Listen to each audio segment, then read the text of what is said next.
Chapter 20. There were two puppies in front of Tan. One of them was nestled next to Huang, while the other just ran over and barked twice. Then, it began to bite Huang's ear, but it didn't seem to be using much force. Otherwise, it wouldn't be so leisurely. Looking at the three of them, it was obvious that they had known each other for more than a day. Tan thought about it. The arrival of these two unfamiliar puppies should have happened during the 2 days he was away. Tan jumped onto a tree next to him and lay down. The owner of these two puppies should be nearby. He was going to find out who in the East family compound was raising them. Half an hour later, a few old men walked over slowly. Two of them were holding dog leashes in their hands. Listening to their conversation, Tan finally figured out why these two puppies appeared. One of the two old men was surnamed Li, and the other was surnamed Yen. The former was also a retired professor from the Academy of Biological Sciences. He studied plants and often wandered around Old Man Lan's small garden, so Tan was quite familiar with him. Old Man Li lived on the first floor of the building where Huang and the others lived. Sometimes, Huang couldn't enter the building, so he went directly to his house. As for the one surnamed Yen, Tan had seen him a few times in the East family compound, but he wasn't familiar with him. He wasn't from the Academy of Biological Sciences. In the past few days, there had been a few burglaries in the East family compound. The two old men had the idea of raising a dog. Old Man Li's building didn't have any burglaries, but after all, they lived on the first floor. The old man was a little worried, so he called his son, who lived on the other side of the city, and asked him to get a large dog. He didn't have any other requirements, as long as it was big enough. It had to be majestic. He didn't want it to be small like a chihuahua. It didn't look reliable. Old Man Li's son received his father's call and thought hard for a whole night. He contacted some friends to give him ideas. Large dogs were strictly regulated in Chuhua now. It was more troublesome to register them, but since the old man had asked, he had to get one. He was worried about keeping a large fierce dog at his parents' house. It would be very dangerous. Besides, the family members of the staff would be there. It would be bad if anyone got bitten. After thinking about it, he finally decided to buy a Saint Bernard from a friend. It was big enough and had a relatively gentle temperament. It didn't bark much, but it was a little troublesome because it liked to drool. Old Man Li did not know much about animals. Anyway, it was fine as long as he was sure that it was a big dog. After seeing it, he decided on the spot. This dog is not bad. Let's call it Xiaohua. Tan imagined the figure of an adult Saint Bernard with an awkward face, and then thought of the name, Little Blossom. What af *King Trap. As for Old Man Yen, someone's house in the building he lived in had been burglarized. Old Man Yen lived on the second floor, so nothing was stolen. However, he was still worried, so he called his daughter, who was abroad, to seek her advice. Old Man Yan's standards were different from Old Man Li's. He told his daughter, it doesn't matter how big a dog is, as long as it bites. Of course, this bites did not mean that it would bite the people in the courtyard. Instead, it meant that if there was a burglar in the house or some dangerous people on the road, it would have the ability to protect its owner from theft. It was not like some dogs that looked majestic, but did not even bark when a burglar entered the house. In the end, Old Man Yan's daughter asked her friend to get her a bulldog, which was the one that Tan saw. It was a little deformed. Its fur was white except for a black circle around one eye, as if it had been punched. Its small triangular eyes and its face made Tan feel that it was a little cheap. Old Man Yen named the little bulldog Zhuang Zhuang. He heard that bulldogs were fierce to other animals, so Old Man Yen deliberately let the little guy familiarize himself with the surrounding animals when it was young. Even if it became fierce in the future, it would not be fierce to the internal members of the courtyard. Tan looked at the bulldog. It seemed to like biting cat ears like the noisy parrot, and it was a little too active. It kept tossing and turning. Tan guessed that it would not be a well-behaved animal in the future. In contrast, although it was still a puppy, it was much bigger than Huang and Zhuang Zhuang. It was much quieter. After a few whimpers, it fell asleep while being licked by dumbass Huang. The three of them were getting along well now, but he did not know how the two puppies would be when they grew up. In any case, Jingtan felt that the peace of the East family courtyard was going to be gone forever. At noon, Jingtan went back to the Jiao family to eat something. Exian brought back a meal. When Jingtan ate it, it was a little cold, so he had to make do. After dinner, Exian lay on the sofa to catch up on sleep. When she woke up, she had to continue writing her thesis. Jingtan was bored in the afternoon, so he went out again. Under the afternoon sun, Jingtan was a little sleepy. He looked around and did not see any other animals, so he went to the artificial lake. At this time of the day, there were not many people around the artificial lake. After finding a good place, Jingtan jumped on a willow tree and closed his eyes to take a nap. Since he became a cat, Jingtan had developed a habit of lying on high places. Strangely, he was not afraid of high places, nor was he afraid of falling down halfway. He had been sleeping peacefully in the tree. After sleeping for a while, Jingtan's ears moved. He heard someone approaching. He opened his eyes and looked through the gaps between the leaves. A young woman came over with a book in her arms, sat down on a wooden chair not far from Jingtan, and started reading. Jingtan felt that the woman was familiar. He thought for a while and remembered that she was the heroine of the 8 o'clock episode that the parrot was watching some time ago. Jingtan curiously looked sideways at her belly. Maybe the clothes she was wearing were loose, so he could not tell that she was 3 months pregnant. Jingtan did not continue to watch the show that day, so he did not know much about the woman's situation. But looking at the situation now, was she going to give birth? Jingtan pulled his ears and did not think much about it. Anyway, it had nothing to do with him. That kind of 8 o'clock episode happened in China every day, and Jingtan had seen a lot of it. He turned over and was ready to go back to sleep. Unexpectedly, not long after, Jingtan heard someone approaching again. Judging from the footsteps, it did not seem to be a man. Opening her eyes slightly, Jingtan saw an old woman in her 50s. She had a serious expression on her face and was comparable to Old Man Lan. However, this old woman had a hint of fierceness to her. Her aura was very strong, and she seemed a little harsh. She made people feel intimidated, as if she was a person in a high position giving orders. When the old woman came over, she deliberately looked around. After making sure that there was no one else, she went straight to the person sitting on the bench. Little Joie. The old woman's face became a lot kinder, and her voice was also very soft. Jingtan felt that she probably did not want others to hear their conversation. Could it be that there was something shameful? Jingtan perked up his ears. Teacher Yi. It's okay. Sit down, don't get up. The old woman also sat on the wooden bench, but the two of them did not talk much. Inexplicably, Jingtan felt that the atmosphere was a little heavy. After waiting for 2 minutes, the old woman sighed and said, "You've really decided?" "Yes, I've decided. That's Project A." When the old woman said the 3 words, Projecta, her voice was very low. Jingtan could barely hear it because of his good hearing. If it were anyone else, they would not be able to hear their conversation. Teacher Yi, I've really decided. The two of them chatted for a while. Jingtan originally wanted to find out what this so-called Project was, but the two of them did not mention this word at all. The things they talked about were too specialized, and Jingtan did not understand them. It was all about physics, and it made him dizzy. The hanging willow branches just happened to block Jingtan's view. The old woman probably only paid attention to whether there were people around, and did not pay attention to whether there were other animals around. That was why she did not notice Jingtan until she left. When the last class in the teaching area was over, the person called Little Joie on the wooden bench got up and left. Looking at the sky, Jingtan also returned to the family area. For the whole night, he thought about this so-called Projecta. He felt that it was very mysterious.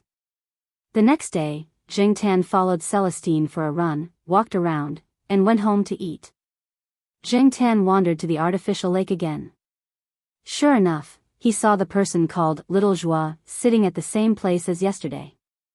He was reading a book with a pen in his hand, writing something in a book.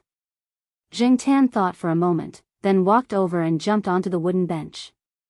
Little Joie sensed movement and turned his head to see a black cat staring at him with round eyes. He smiled and continued what he was doing. Seeing that she did not stop him, Jingtan leaned forward to take a closer look at what was written in the book in her hand. It was a very profound formula, and there were many symbols that Jingtan had never seen before. In short, Jingtan did not understand at all. As for the book under the book, it was all in English. There were a lot of professional words and phrases. Jingtan thought that he could speak a little English, but he was completely at a loss when faced with this. How frustrating. Jingtan could not understand it, but he did not leave immediately. He was really curious about this so-called Project A. He thought that he should have a chance to understand it while he waited here, right? Therefore, Jingtan lay on the wooden bench for the whole afternoon. The old woman came by halfway. When she saw Jingtan, she flipped through the pet tag hanging on Jingtan's neck and did not say anything else.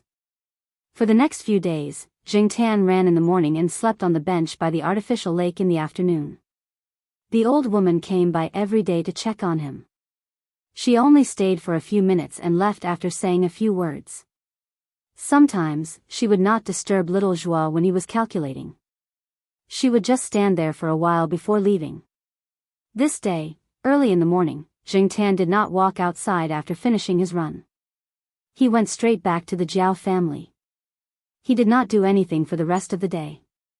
He just squatted on the sofa and waited. Because today was Wednesday, a week had passed. The Jiao family came back today. Xin had an experiment in the hospital today, so she would not be back at noon. Jingtan ate snacks to solve his lunch.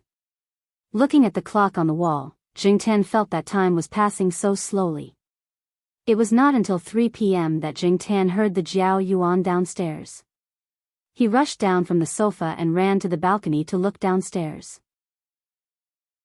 The Jiao Ma, Gu Yuzi, and the Jiao Yuan were each holding a bag. When they saw Jingtan peeking out from the balcony railing, the three of them laughed. After they entered the building, Jingtan opened the door and waited for them. The three of them looked a little tired and sad when they got home. However, the two children still looked relaxed when they got home. After taking a shower, the Jiao Yuan and Gu Yuzi went back to their rooms to catch up on sleep.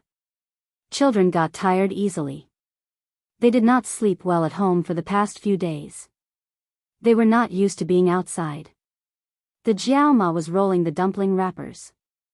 She would wake the two children up after dinner. Jingtan was lying on the sofa and watching TV. He was in a good mood. Project A, Hua Xia, and Niu Zhuangzhuang were all temporarily forgotten. The Jiao family was back, which meant that he did not have to eat half-cold cafeteria food or eat tiresome snacks for lunch and dinner. Everything was good again. The Jiao Pa came back around 5 p.m. After he got back to school, he went to the hospital to do something. Xin needed the equipment from the Physics Institute for her experiment. As a supervisor, he had to show up to borrow the expensive equipment. Therefore, he went to the Physics Institute.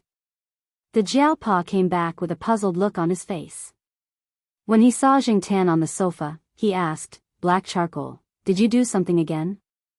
The Jiao Ma, who was tasting the soup with a spoon, was unhappy when she heard this. Black charcoal is so obedient and sensible. What could he have done to make you like this? Scientific researchers should speak with facts.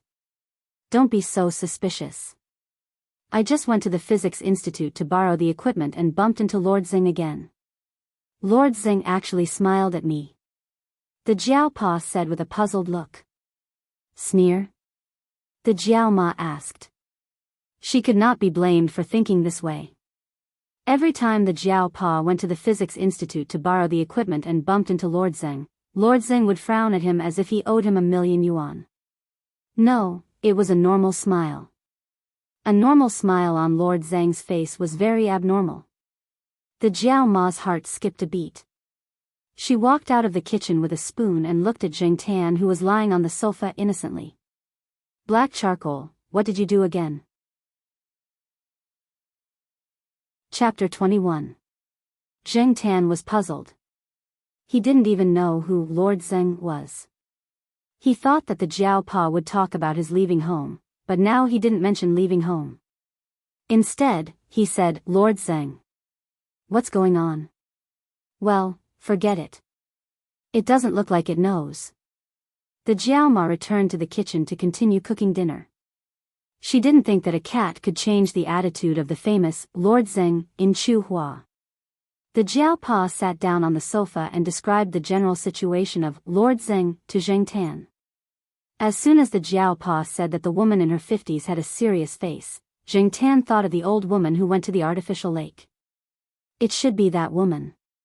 The original name of Lord Zeng was Yi He, the dean of the School of Physics, which overlapped with the name of the Empress Dowager Yehenra of the Qing dynasty. In addition, she was more serious and had a strong aura. Everyone in the School of Physics was in awe of her. Moreover, Dean Ye's husband was now the president of Chu Hua University. Jingtan thought about Dean Ye's appearance and style of doing things, and it was really quite vivid. The Jiao Pa didn't ask about Jingtan's leaving home, and he didn't ask further about Lord Zeng. Anyway, Lord Zeng didn't seem to be a bad thing. At dinner time, the two children woke up and were in a better mood. The first thing the Jiao Yuan did when he woke up was to check the baby in the refrigerator. Oh, sh*t. The Jiao Yuan's cry was heard by the Jiao Ma, who came out with a plate of food. After putting down the food, she twisted the Jiao Yuan's ear. Swear again. I'll deduct 1 yuan from your pocket money. Hey, don't. I can't help it. It's pardonable. The Jiao Yuan rubbed the twisted ear and said. No matter how much Jiao Yuan tried to explain, his pocket money was still deducted. Jingtan saw Jiao Yuan gnashing his teeth as he ate. He guessed that Jiao Yuan would settle the score with the three of them at school tomorrow. After 7 days of desolation, the Jiaos were once again bustling with activity and people were back. After dinner, the two children watched TV for a while and then went to their respective rooms to review their homework. They hadn't gone to school for a week, so they had to catch up on some homework. This didn't require Jiao Pa and Jiao Ma to remind them. They were very self-aware. Jiao Ma cleaned up the dishes and went out to look for her colleagues. Jiao Ma was working as an English teacher in a junior high school near Chu Hua. While she was away, she found someone to help her with her classes. When she came back, she wanted to thank them. They were all from the same family compound. They were close to each other and had a good relationship. She bought some fruits and brought them over. As for Jiao Pa, he was sitting in front of his desk, reading an anthology. Jingtan walked over and looked at the cover of the book. It was Mr. Zhou's anthology. This meant that Jiao Pa was not in a good mood. People always felt dissatisfaction, depression, and other negative emotions. However, there were different ways to vent them. Some people liked to swear, some liked to drink, and some liked to fight or do some strenuous exercise. However, Jingtan had never heard of Jiao Pa swearing or doing strenuous exercise to vent. Because he had children at home, he rarely smoked or drank. He only drank when some of his close friends came over. Unlike other people, Jiao Pa would read Mr. Zhou's anthology whenever he was in a bad mood and couldn't find a solution. Jingtan remembered that the most recent time, which was in August, was when Jiao Pa was waiting for the National Natural Science Foundation to release the results. At that time, Jingtan had seen Jiao Pa holding Mr. Zhou's anthology and reading The True Story of A.Q. Fortunately, when the National Natural Science Foundation released the results a few days later, Jiao Pa's name was on the list. As for today, Jingtan jumped on his desk and took a look. Jiao Pa was reading Motherf *Kurs today. After all, times were moving forward, and they couldn't go back to the Motherf *Kurs era. After much consideration, coupled with the deep cultural heritage and long history, they finally found a word that was more elegant than f*ck, more civilized than f*ck, and more enjoyable than f*ck, f*ck. Mother Kurs was said out loud. Reading this paragraph, Jingtan glanced at Father Jiao, who was reading a book seriously, and tugged at his ear. Okay, everyone had different ways of venting their frustrations. Lu Zhou didn't understand Jiao Pa's way of thinking. Jingtan jumped off his desk and went to the balcony to get some fresh air. The night air was cool and there was a faint floral scent. Before Jingtan could take a deep breath, he heard a unique singing voice coming from the 4th floor. I planted a melon under the wall, I water it every day it sprouted, it bloomed a big watermelon, I can't hold it, Jingtan. Hold your grandma's paw. The parrot was watering the melon with a small watering can in its mouth. When it was eating watermelon in the summer, it spat out some watermelon seeds in the flower pot on the balcony. It accidentally found a melon sprout, and it was so happy that it sang, "Plant a melon," every time it watered the melon. Strangely, the melon sprout survived. Sometimes, the parrot and its owner would go on business trips for a few weeks. No one watered the melon, and it was completely up to fate. If it rained, the melon sprout would not be watered.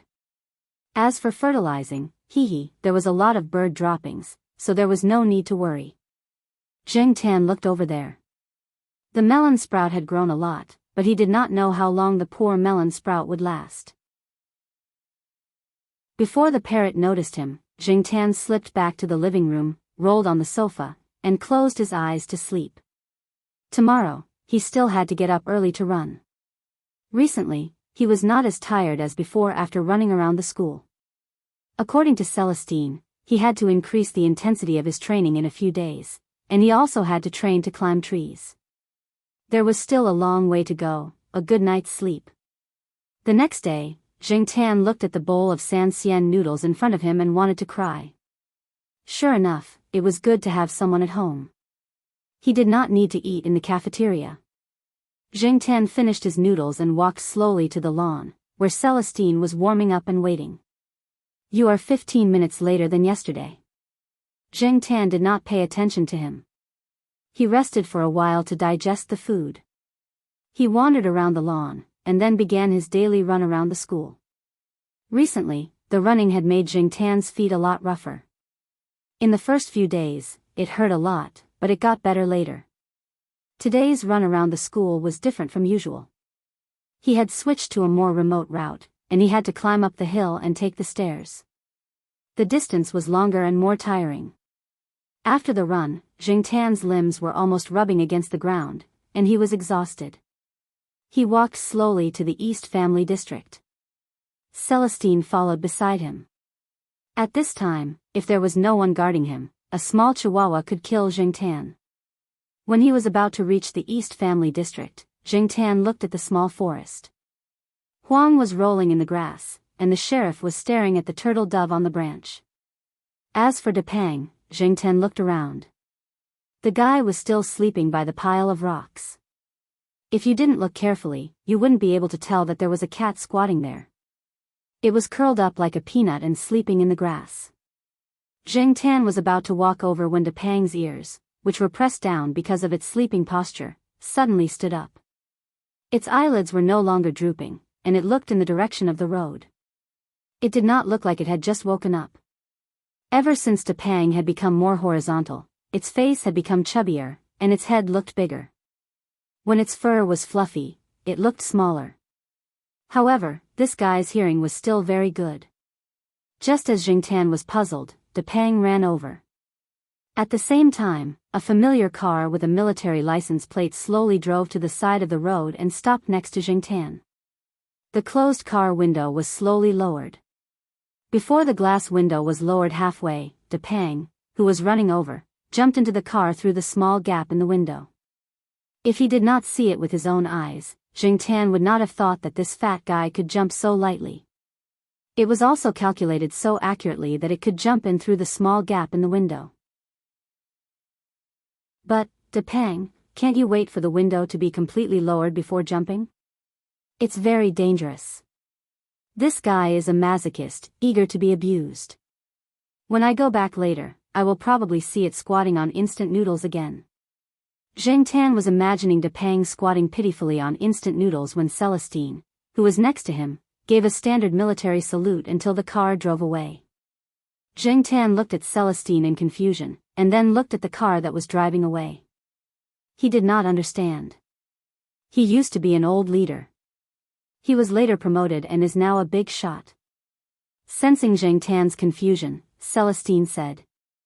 No wonder when he saw the fat cat for the first time, he thought it was weird. He did not expect it to be taught by this person. The cat's behavior was understandable. It seemed that the fat cat was very well hidden. Zheng Tan was still in shock. He did not expect De Pang's relative to be a big shot.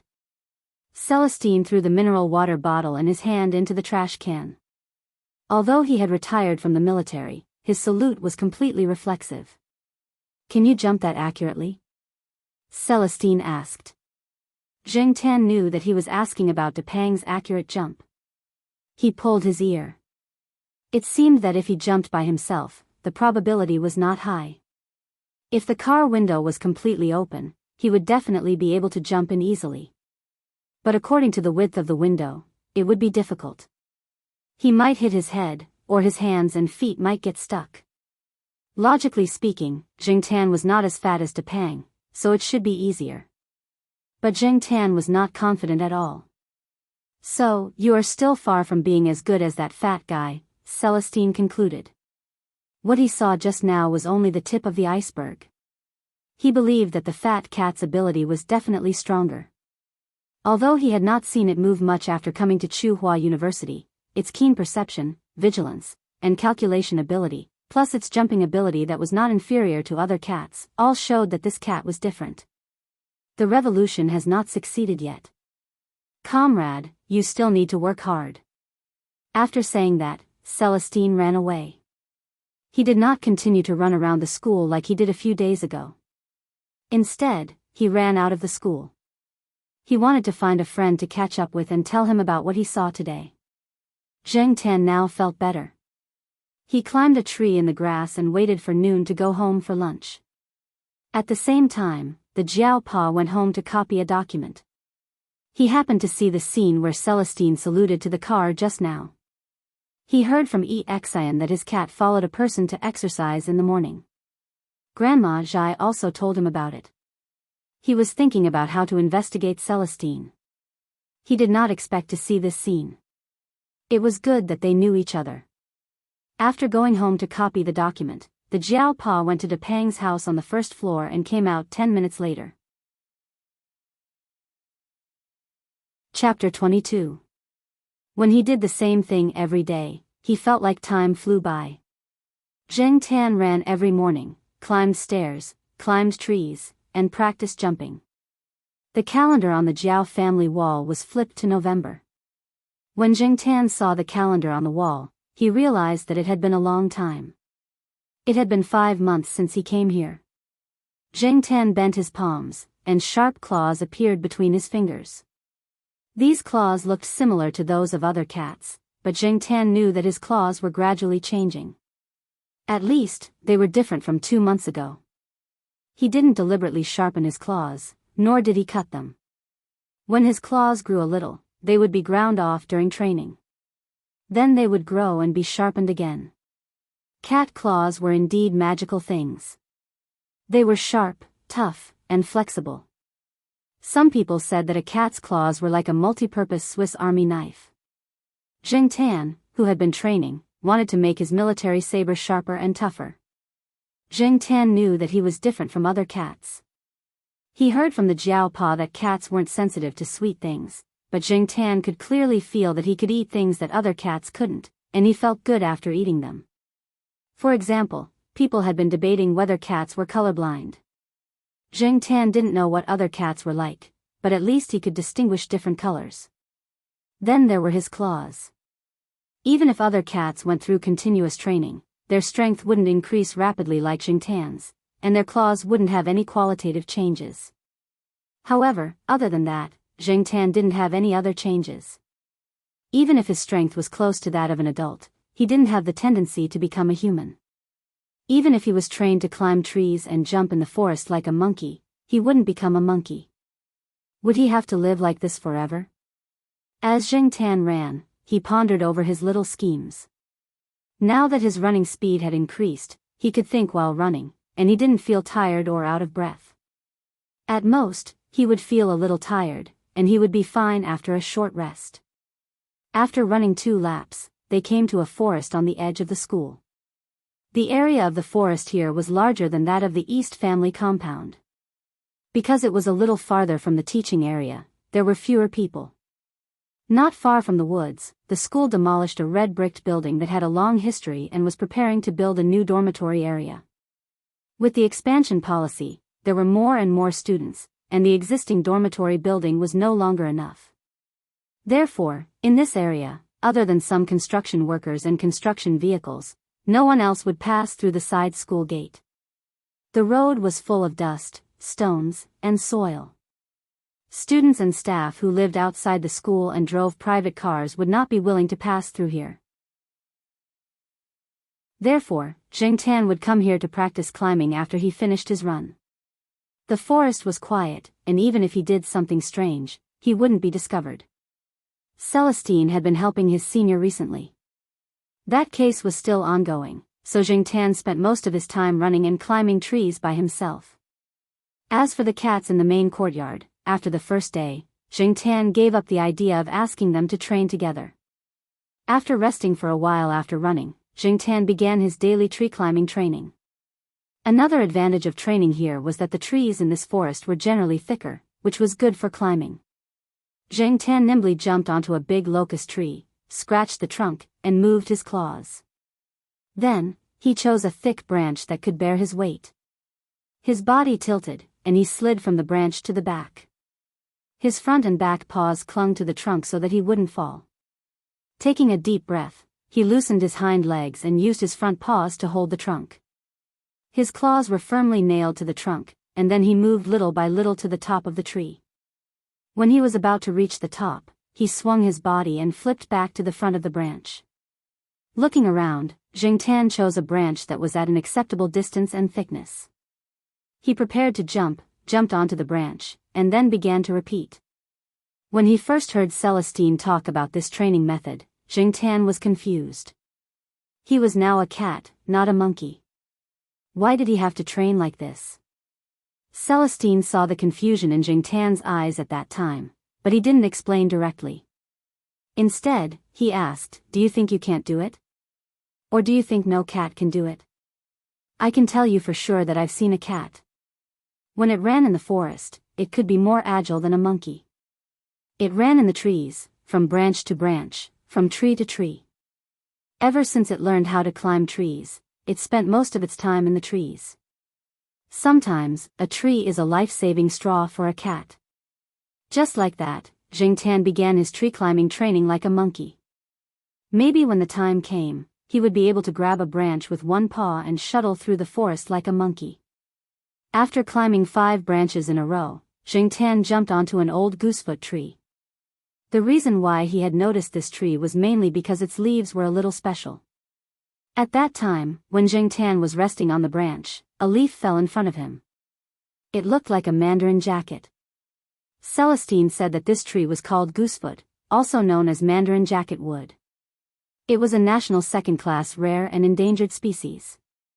In the big cities, except for botanical gardens, it was rare to see such a big goosefoot. It seemed that Tsinghua University had a long history. The goosefoot's flowers looked a little like tulips, and its English name translated to Chinese tulips. Unfortunately, goosefoot's flowering period was May and June. Jingtan wouldn't be able to see it this year. Next year, he would ask his Jiao family to come and see it together. Jingtan felt the wind, listened to the rustling sound of leaves falling around him, and looked around. Now, the leaves of many trees had turned yellow. If the temperature dropped, it would rain, or if there was a strong wind, the fallen leaves and trees in the school would start to become bald faster. Winter was coming in Tsinghua City. After climbing the tree, Jingtan saw that it was still early. The 3rd period of the school had just ended. After the 4th period, Jingtan went back to the Jiao family for lunch. He didn't want to go back early and wait for lunch. As usual, if he had extra time after training, he would go to the artificial lake for a walk. Animals that looked docile and obedient could easily make people let down their guard. That was why many domesticated animals became people's confidants. Sometimes, Xiaozhua would talk to Jingtan, but she didn't mention project at all. She would only talk about things that didn't have much meaning, such as, "You're here again today," "Are you hungry," etc. Sometimes, Xiaozhua would also talk about things related to her profession like the Jiao Pa and the others. Another time, Xiaozhua suddenly got excited when she saw something related to her field. She tore a small corner of a blank piece of paper from her notebook and tore it even more.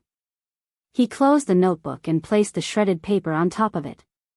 Then, he took out a rubber pen from the pencil case and rubbed it against Jingtan's body a few times. Then, he approached the shredded paper and sucked it up. Xiaozhua smiled at Jingtan while holding the pen that had absorbed the scraps of paper. "Look, this is called electricity from friction." "So, what is the reason for this?" "Let me tell you, all matter is made up of atoms, and the nucleus of an atom is made up of positively charged protons and neutrons that are not charged." When Jingtan heard the words, "Look, this is called electricity due to friction," he almost vomited blood. When he heard the words, "let me tell you," his desire to vomit blood became even stronger. You can meet people like this everywhere. After lying on the bench by the artificial lake until the end of the 4th period, Jingtan went to the affiliated primary school to pick up the Jiao Yuan and Gu Yuzi. However, after class, Jingtan did not see the two little figures. When Lan Tianzhu and the others came out, they saw the black cat squatting on the wall. She said, "Black charcoal, Jiao Yuan has already left. He was picked up by Auntie Ling after the 1st period." The Auntie Ling that Lan Tianzhu mentioned was Huang's owner. She was also a teacher in the same junior high school as the Jiao Ma. Not long after Lan Tianzhu said that, another little girl in the same class as Gu Yuzi said the same thing. After the 1st period, Auntie Ling picked up Gu Yuzi. Jingtan felt that something was wrong, very wrong. Something must have happened. Otherwise, the two children would not have been picked up before school ended. Jingtan ran back to the main house uneasily. After swiping the access card, he rushed up to the 5th floor. He shouted at the door for a long time, but no one answered.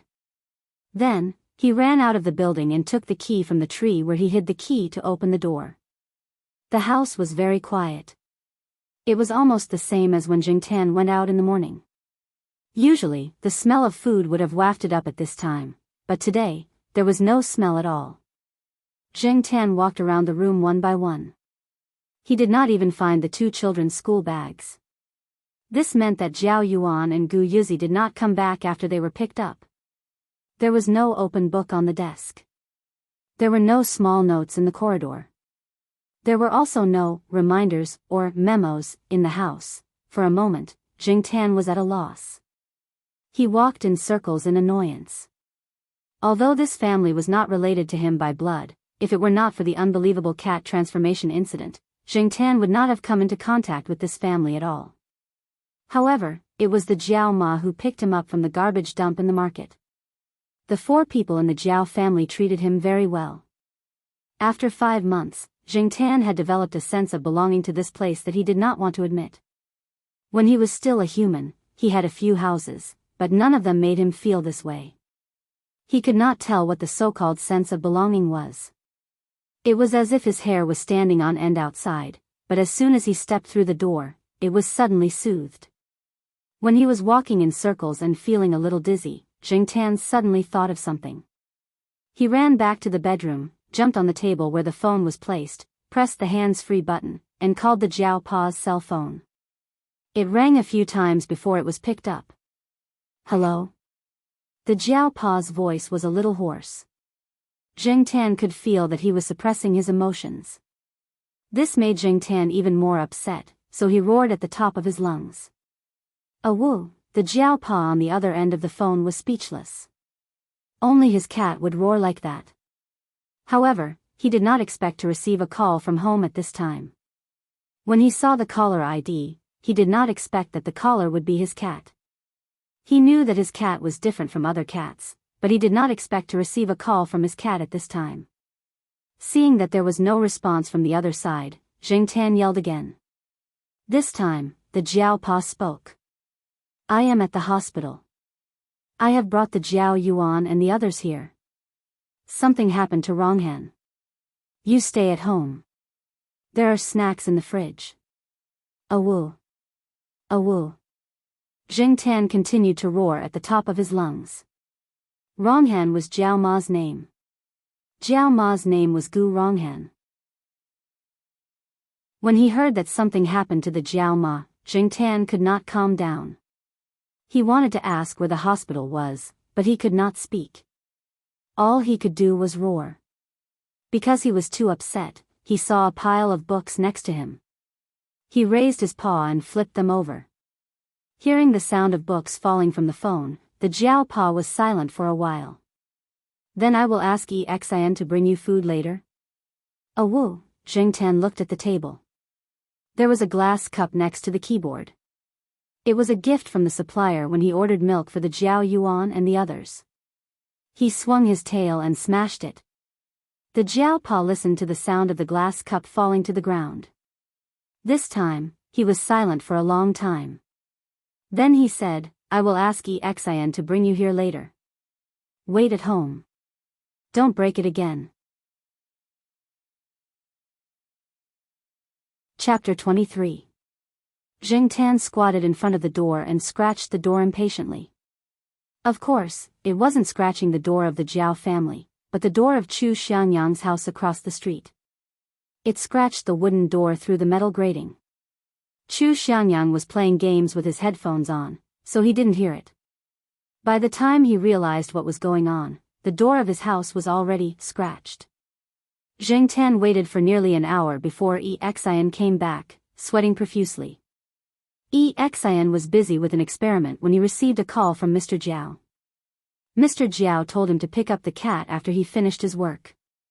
Exin already had the experience of taking care of a cat for Mr. Jiao, so he knew that Mr. Jiao's cat had a bad temper. After he finished his work, he didn't even have time to drink water. He threw down his lab coat, grabbed a water bottle, and rode a second-hand bicycle he just bought to Dongfang family compound. When he reached the 5th floor of the Jiao family's house, Exin was not surprised to see the murderous black cat, and the sound of its claws scratching the wooden door. Looking at the wooden door and the black cat's eyes, Exin hurriedly explained why he was late. He emphasized that it was because Mr. Jiao had agreed to it. Jing Tan didn't listen to his nonsense. He ran back to the living room and threw out the bag that Jiao Pa took him to the biology building. Exin wasn't too surprised by Jing Tan's behavior. He was already surprised when he took care of a cat for the first time. Following Mr. Jiao's instructions, Exin opened the bag. Jing Tan jumped in automatically, stared at Exin, and signaled Exin to hurry up. Not being able to speak was an inconvenience. In the past, Jing Tan did not think much of being deaf and mute. Now, Jing Tan could empathize with them. After all, not everyone in life could have a telepathic connection with you. Exin did not understand the look in Jing Tan's eyes. He just followed Mr. Jiao's instructions and ran downstairs with the bag. When he got downstairs, he suddenly remembered that he could actually let the cat go downstairs by herself. Exin and Jing Tan rode to the affiliated hospital of Chu Hua University. Unfortunately, even riding a bike could cause problems. Not far from the East family compound, Jing Tan heard a click, and then the bicycle slowed down. Hearing Exin scolding, Jing Tan, who was squatting on top of the bag in the basket, looked down and found nothing unusual. However, when he looked back, he saw a broken chain lying on the road. Jing Tan, what kind of broken car is this? The chain actually broke. He still had to wait for a while for the school bus. Moreover, the bus was constantly stopping, so Jing Tan couldn't wait any longer. What kind of soldier is this? Who knew when a taxi would arrive on campus? Borrow a car? Who could he borrow a car from? If Exin borrowed another car with a broken chain, Jing Tan would probably be depressed to death. Zheng Tan remembered that when he went downstairs, he saw the Jiao Pa's small electric bike in the shed. Recently, when the weather was cold, the Jiao Pa would occasionally run to the biology building when it had time. Exian was scratching her ears and cheeks, not knowing what to do. Then she saw the black cat, which was squatting in the basket, jump off and run back. "Hey, why are you running? Wait." Exian was even more anxious. If the car was gone, he could buy another one. If the cat was gone, he would be too ashamed to meet his boss. Therefore, Exian left the car on the side of the road and chased after the cat. Anyway, the car was secondhand and not worth much. Besides, it was a car with a broken chain in broad daylight. Except for the sanitation workers, no one would touch it. Zheng Tan rushed back to the Jiao family compound. He found another key for the small electric bike in a small corner of the Jiao Pa's desk drawer. When he went downstairs with the key in his mouth, he saw Exian, who was panting. Zheng Tan glanced at Exian, ran to the Jiao Pa's small electric bike, patted the seat, and put the key down. Exian. Well, the boss's cat was indeed different. The small electric bike was much more reliable than the bicycle. Exian could also drive it easily. It was good that he didn't need to pedal himself. He really didn't have much strength to pedal on the bicycle. What made Zheng Tan unhappy was that the small electric bike was always slow and couldn't be compared to the bicycle. Therefore, at this time, Zheng Tan really hoped that the Jiao family could have a small car of their own. On the way to the hospital, Zheng Tan kept paying attention to the road. After memorizing it, he didn't need to rely on others for help in the future. It would save him time and effort. The affiliated hospital of Tsinghua University was not located on the campus of Tsinghua University. It was about 2 stops away from the campus. The hospital integrated medical treatment, teaching, and scientific research. It was a level 3 first-class hospital. There were always a lot of people in the hospital. Exian parked the car and went in with the bag according to the detailed address given by Mr. Jiao. After all, the hospital was not a place where cats could walk around freely. Zheng Tan couldn't just walk in. When he was in the elevator, he bumped into the Jiao Pa, who was coming down to buy lunch. Zheng Tan saw that the Jiao Pa looked fine. When he talked to Exian, he didn't sound as hoarse and depressed as before on the phone. It seemed that the Jiao Ma should be fine. The Jiao Pa bought 5 lunch boxes and gave one to Exian. Exian was going to buy some fruits, but when she touched her trouser pocket, she didn't bring any money. She left in a hurry and didn't wear a jacket. Her wallet was in her jacket. Now, there was only a meal card in her trouser pocket. "Well, can I swipe my meal card at the fruit store?" Exian was very embarrassed. The Jiao Pa and Zheng Tan, maybe another day. "She can't eat today anyway. She hasn't woken up yet," said the Jiao Pa. As they walked to the elevator, the Jiao Pa explained what happened today. Although the Jiao Ma taught in junior high school, sometimes she would go to the high school affiliated to Tsinghua University of China.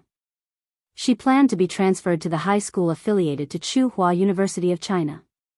She knew a lot of people from both schools. With the Jiao Ma's ability, she was able to teach in the high school affiliated to Tsinghua University of China. Now, she just didn't go to the high school affiliated to Tsinghua University of China because she was worried about the 2 children at home. However, if she didn't have classes, she would still go to the high school affiliated to Tsinghua University of China. The Tsinghua University of China affiliated to Tsinghua University of China was a key high school in the province. However, it was a little far from the city center and close to the Third Ring Road. Tsinghua University of China affiliated to Tsinghua University of China had buses every day from the university campus to the high school affiliated to Tsinghua University of China affiliated to Tsinghua University of China. Unexpectedly, not long after they left the high school affiliated to Tsinghua University of China, a small truck with a glass door directly crashed into them. The driver of the small truck was still hungover when he drove. As for now, he was still in the operating room and was still in critical condition. Many people on the school bus were injured. 6 of them were seriously injured, and 2 of them were still in the emergency room. The Jiao Ma was one of the luckier ones. When she was first sent to the hospital, she was covered in blood. When the Jiao Pa rushed to the hospital, he saw the scene. The Jiao Ma's body was pierced by glass shards in many places. 3 of them were quite deep. The wound on her leg was so deep that the bone could be seen. However, the bone was not damaged. When she was first sent to the hospital, it looked scary. In fact, compared to the 6 seriously injured people, the Jiao Ma was actually very lucky. After the surgery, the glass shards were removed. There were no fractures, but she still needed to be hospitalized for a few days. When the Jiao Pa received the call from Zhengtan, the Jiao Ma's surgery had just ended. However, the Jiao Pa still hadn't calmed down. He was still immersed in the scene he saw when he arrived at the hospital. That was why he spoke in such a tone. However, he had already returned to his usual calm self. As for the Jiao Yuan and the others, the Jiao Pa asked Sister Ling to bring them over. He was afraid that if the situation went bad, he would be able to see the children one last time. Relatively speaking, the Jiao Ma's condition wasn't that serious. Therefore, after the surgery, she was directly sent to a normal ward. The ICU was already full. In fact, the so-called normal ward wasn't very normal. The hospital had other benefits for the staff of the school. There was a floor specially prepared for the staff of Tsinghua University. Jiao Ma was currently in this type of ward. Compared to other wards, the difference was that the 4 beds in this ward were separated into small rooms. Even though the people next door could hear them if they spoke a little louder, it was still better than being squeezed together. There were also rooms next door that didn't have a cubicle. It was up to the family to choose. Usually, people like Jiao Ma who had just undergone surgery would be placed in a cubicle. Each cubicle was very small, less than 10 square meters. It would be too crowded if a few more people went in. Jiao Ma was still lying in the cubicle, but after knowing that her life wasn't in danger, the Jiao family felt relieved. Jiao Yuan and Gu Yuzi sat on a bench in the corridor outside the large ward. Gu Yuzi's eyes were still red and swollen from crying. Jiao Yuan wasn't any better. After Exian arrived for a while, the Jiao Pa sent him away. After all, Exian still had a lot of things to do. We don't have enough people. The Jiao Pa sighed. He paused and said, "Next year, we will recruit more postgraduate students." He wondered what Exian would think if she heard this. Zhengtan stayed in the cubicle where Jiao Ma was. It was not good to be seen outside. Halfway through, a nurse came to change the dressing and check on the patient's condition. Zhengtan hid in Jiao Yuan's backpack. As for the books in Jiao Yuan's backpack, he threw them all into a plastic bag. The Jiao Ma's situation wasn't told to the old people who lived in their hometown. The old people on both sides were old and tired of going back and forth. Zhengtan and the 2 children stayed here first. The Jiao Pa went home and brought some clothes and supplies. He also moved the small wooden table with the Chinese chess pattern over. It could be used to store things, eat, and do homework for the 2 children. For the past few days, the Jiao Pa had been staying here at night. There was a foldable recliner in the cubicle for the caregiver to rest. It looked a little small, but it was acceptable. On this day, the 2 children of the Jiao family didn't go to class. They stayed here with the Jiao Pa. Jiao Ma woke up in the afternoon. After talking for a while, she fell asleep again. Although her face was still pale, at least the 3 people and the cat were more at ease. At around 5 in the afternoon, the Jiao Pa went to buy lunch again. After eating, he asked the 2 children to take the bus home before it got dark. Originally, the Jiao Pa was going to let the 2 children stay at Aunt Ling's house or a few teachers' houses. The 2 children firmly objected, saying that they could take care of themselves. They couldn't sleep well outside, so it was better to go home. The Jiao Pa looked at Zhengtan, who was sticking his head out of Jiao Yuan's backpack, and said, "Black charcoal, help me look after them at home." Chapter 24. The two kids were waiting for the bus at the entrance of the hospital. There were too many people on the two buses in front of them, so Jiao Yuan decided to wait for a bus with fewer people. There were many buses from the hospital to Tsinghua University's East Gate, so there was no need to squeeze with so many people. At this time, there were many people on the buses. Tsinghua City was very crowded, and there were no subways, so there were always a lot of people at this time of the day. Jiao Yuan was very quiet today. If it was in the past, he would kick a tree next to him, pick at the advertisements on the telephone pole, or talk to the people next to him while waiting for the bus. But now, Jiao Yuan just stood there quietly with Gu Yuzi, who was a second-year student. Occasionally, he would whisper to Gu Yuzi and wait for the next bus because the buses were too full. Zheng Tan stayed inside Jiao Yuan's bag. There was a small gap in the zipper of the bag that allowed Zheng Tan to poke her head out. She could breathe without suffocating inside the bag. But no matter what, it was uncomfortable to stay in the bag. Zheng Tan wanted to poke his head out, but there were too many people. In order to avoid unnecessary trouble, Zheng Tan shrank into the bag. Jiao Yuan's bag smelled like tea eggs. He probably went to the cafeteria in the morning to buy a few tea eggs to carry so that he wouldn't be hungry after class.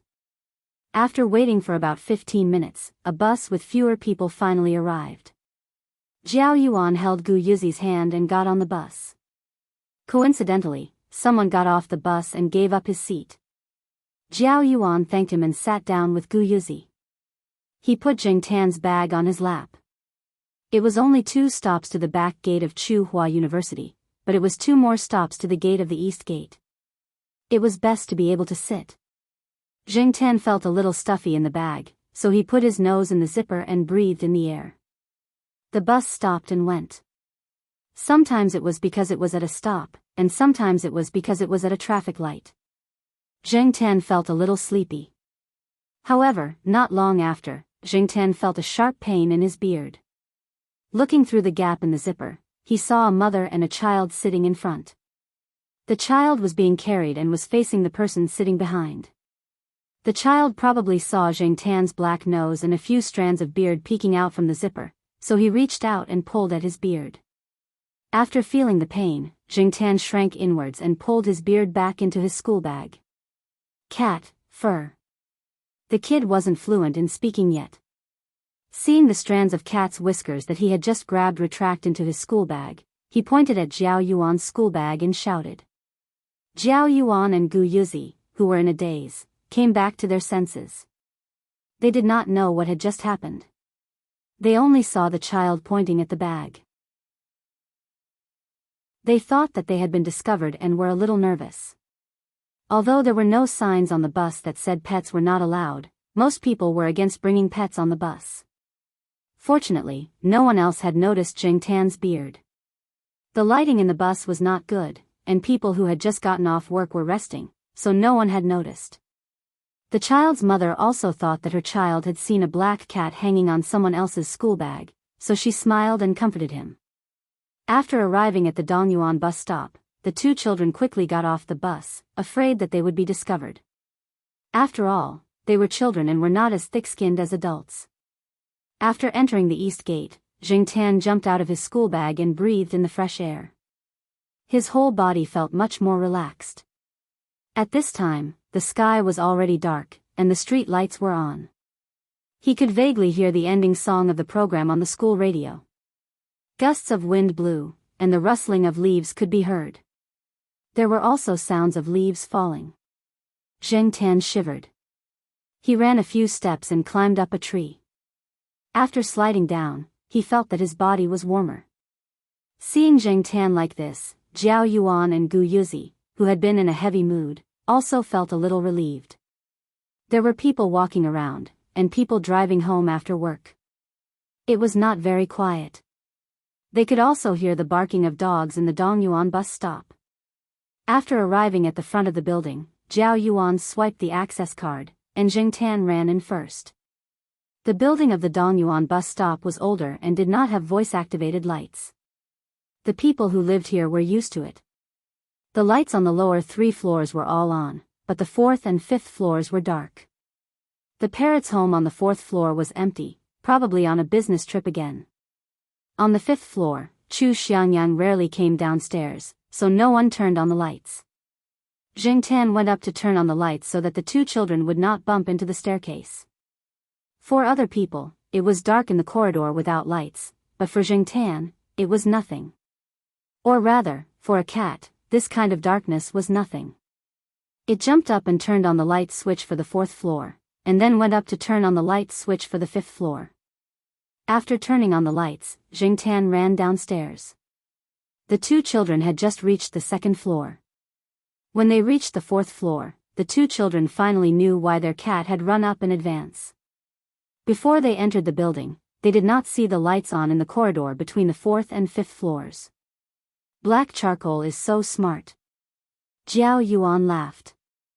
This was the first time he had laughed since he found out that Jiao Ma was in trouble. Yes. Gu Yizi was as quiet as always. Zheng Tan was depressed. What was there to praise about this kind of thing? But Dad said that a cat that is too smart will attract attention. There are some things that we don't need to let outsiders know. So just talk about what happened just now at home. Don't tell anyone, Jiao Yuan said. I know. Gu Yizi nodded. She never talked about it. She once saw a child in her class bring a Barbie doll to school every day to show off. Not long after, the Barbie doll was found missing. When it was found, the doll had been stepped on and thrown into the trash can. It was said that people were jealous of it. Their cat picking them up from school every day was already very eye-catching. There was no need to add more things. This should be similar, so they could not talk about it. After returning home, Jiao Yuan called Jiao Pa to tell him that he and his sister had returned home safely.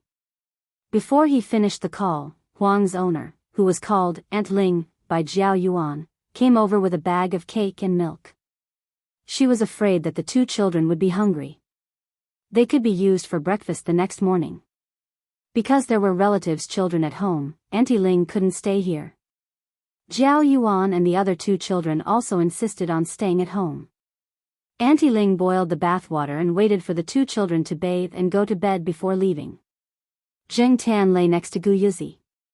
After she fell asleep, he ran to Jiao Yuan's room to check. The little brat was still awake. Zheng Tan stayed by his side for a while. After making sure that he was asleep, Zheng Tan went to the balcony. When he couldn't sleep at night, Zheng Tan liked to stay on the balcony to get some fresh air. This kind of environment was very suitable for thinking about life. No, it should be thinking about this stupid cat life. As the night deepened, the lights in the family compound gradually went out. The surroundings also gradually quieted down. There was no noise from the TV or people talking. Next door, Chu Xiangyang's house was still lit. He would not go to bed until 1 or 2 in the morning. Tonight, Zheng Tan did not feel sleepy at all. He just sat on the balcony and listened to the movements in the two children's room. What made Zheng Tan feel relieved was that the two children were sleeping well. At least they did not have any nightmares. Looking down from the 5th floor, the orange lights on the side of the road in the courtyard were particularly eye-catching. Looking further into the distance, there were many orange lights flickering in the swaying trees. After the wind calmed down, the flickering lights in the trees also stopped. Most of the street lights in the school were orange. Places with such orange lights had a driveway. It was said that orange street lights were the safest type of light. Because the orange light had a long wavelength, it could be seen from far away. Under the orange light, the cars driving in front could also be seen clearly. At the same time, it was also softer. It made people's eyes feel comfortable, and it also made the driver's eyes less tired. This way, the journey would be safe. Zheng Tan yawned. It was really late. If he stayed for a few more hours, there would probably be people doing morning exercises. Even Chu Xiangyang next door would be asleep. Zheng Tan turned around and prepared to go back to the living room to sleep on the sofa. He could also take care of the two children in the living room. Just as Zheng Tan raised his foot, he heard a muffled knocking sound coming from downstairs. Zheng Tan's footsteps paused. This sound came from the wind chime hanging on the balcony of Depang's bedroom on the first floor. At first glance, it looked like a normal wind chime. To an outsider, if there was anything special about it, it would be that the wind chime was hung with a wooden sign and not a metal or shell ornament that made a crisp sound. Zheng Tan did not pay attention to it before. But once, when Depang's homework was checked by Celestine's old superior in military uniform, he found out the function of the wind chime. It was a warning. As long as there was no strong wind, the wind chime would not ring. It would only ring when the hanging wooden signs were knocked, and the sound of each wooden sign was different. Zheng Tan heard the sound of the wooden sign and looked downstairs. With this look, Zheng Tan found 2 rats. Although the 2 people were hiding in the shadows, they could not hide from Zheng Tan's eyes. Even if he could not see their faces clearly, he could still capture the 2 figures. At the end of September, there was a theft in the East Family District. Because of this, there were 2 more dogs in the courtyard. After that, there were no more thefts in the East Family District. Looking at the cooperation and behavior of these 2 people, it did not seem like it was the first time at all. They seemed to be very familiar with the layout of the old building in the family district. They also had some understanding of the residents. So, these 2 people might be the culprits of the previous theft. After more than a month, these 2 thieves finally could not bear it anymore. He did not expect that the thieves would choose his own building this time. These 2 people, could their target be his house? It was definitely not the 4th floor. The parrot, General's house was special. Because of a rare parrot, the balcony had an iron fence and the door had been changed. It was very well protected and difficult to steal. And the other house on the 4th floor was empty all year round, so it probably did not have anything valuable. This time, who would the target of the 2 rats be? If it was his house, Zheng Tan narrowed his eyes and moved his palms. The sharp claws stretched out and then retracted. I can't talk, I can't boil water, and I have to hide in my bag when taking the bus. But, can't I deal with you? Chapter 25. Previously, there were people who suspected that the burglars from the residential area were part of a gang. Even though Zheng Tan was not that good at analyzing cases, she knew that to steal from the residential area, there was a high chance that there was an inside job. However, when the police came, they couldn't find anything. In the end, the case was left unsettled. Therefore, during that period of time, the owners who rented out their houses were forced to come back to the residential area to explain to the other residents. They even had to sign an agreement to ensure that the tenants trusted them enough. Zheng Tan heard a ding sound. It was the sound of the building's security guard. These 2 people had access cards, and they were familiar enough with the residents of this building. Their target should not be the old residents of the few retired old employees. In fact, many of the retired teachers living here lived a very poor life. Even if they were actually very rich, when they went to the school cafeteria, they would buy a large bag of white steamed buns and cook some porridge and side dishes at home. They did not live a life of luxury. Besides, if the target was the family of those retired teachers, why wait until now? Therefore, excluding the old residents, the relatively new residents were the 2 families on the 5th floor. Coincidentally, why did they choose today, when Jiao Ma was in trouble and Jiao Pa wasn't home? Only 2 children who were still in elementary school were left. They weren't much of a threat and didn't have the ability to fight back. After one of them entered the building, Zheng Tan estimated the time and went to the door from the balcony. He looked at the clock on the wall. It was 10 minutes past 2. Generally speaking, people were sleeping soundly at this time. If their target wasn't the Jiao family, Zheng Tan wouldn't do anything for the time being. He didn't want to wake up the 2 children who had just fallen asleep. To be honest, Zheng Tan didn't care about what happened to the others. People were biased. What did it have to do with him if someone else's house was stolen? These people were only stealing, not murdering people. Of course, even if he did make a move, he would wait until they were ready to leave. Unless it was absolutely necessary, Zheng Tan didn't want to make a scene in front of his house.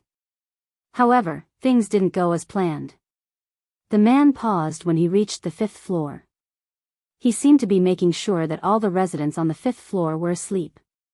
Then, he walked towards the Zhao family. Soon, there was a soft sound from the door lock. Hearing the light footsteps outside the door, Jingtan's ears twitched, and the claws on its palms stretched out. The person on the other side of the door would never have thought that 1 meter away from the door, a black cat was sitting at the dark entrance. With the sound of footsteps approaching and the sound of the door lock, the black cat had already changed its posture. It bent its legs and crouched down.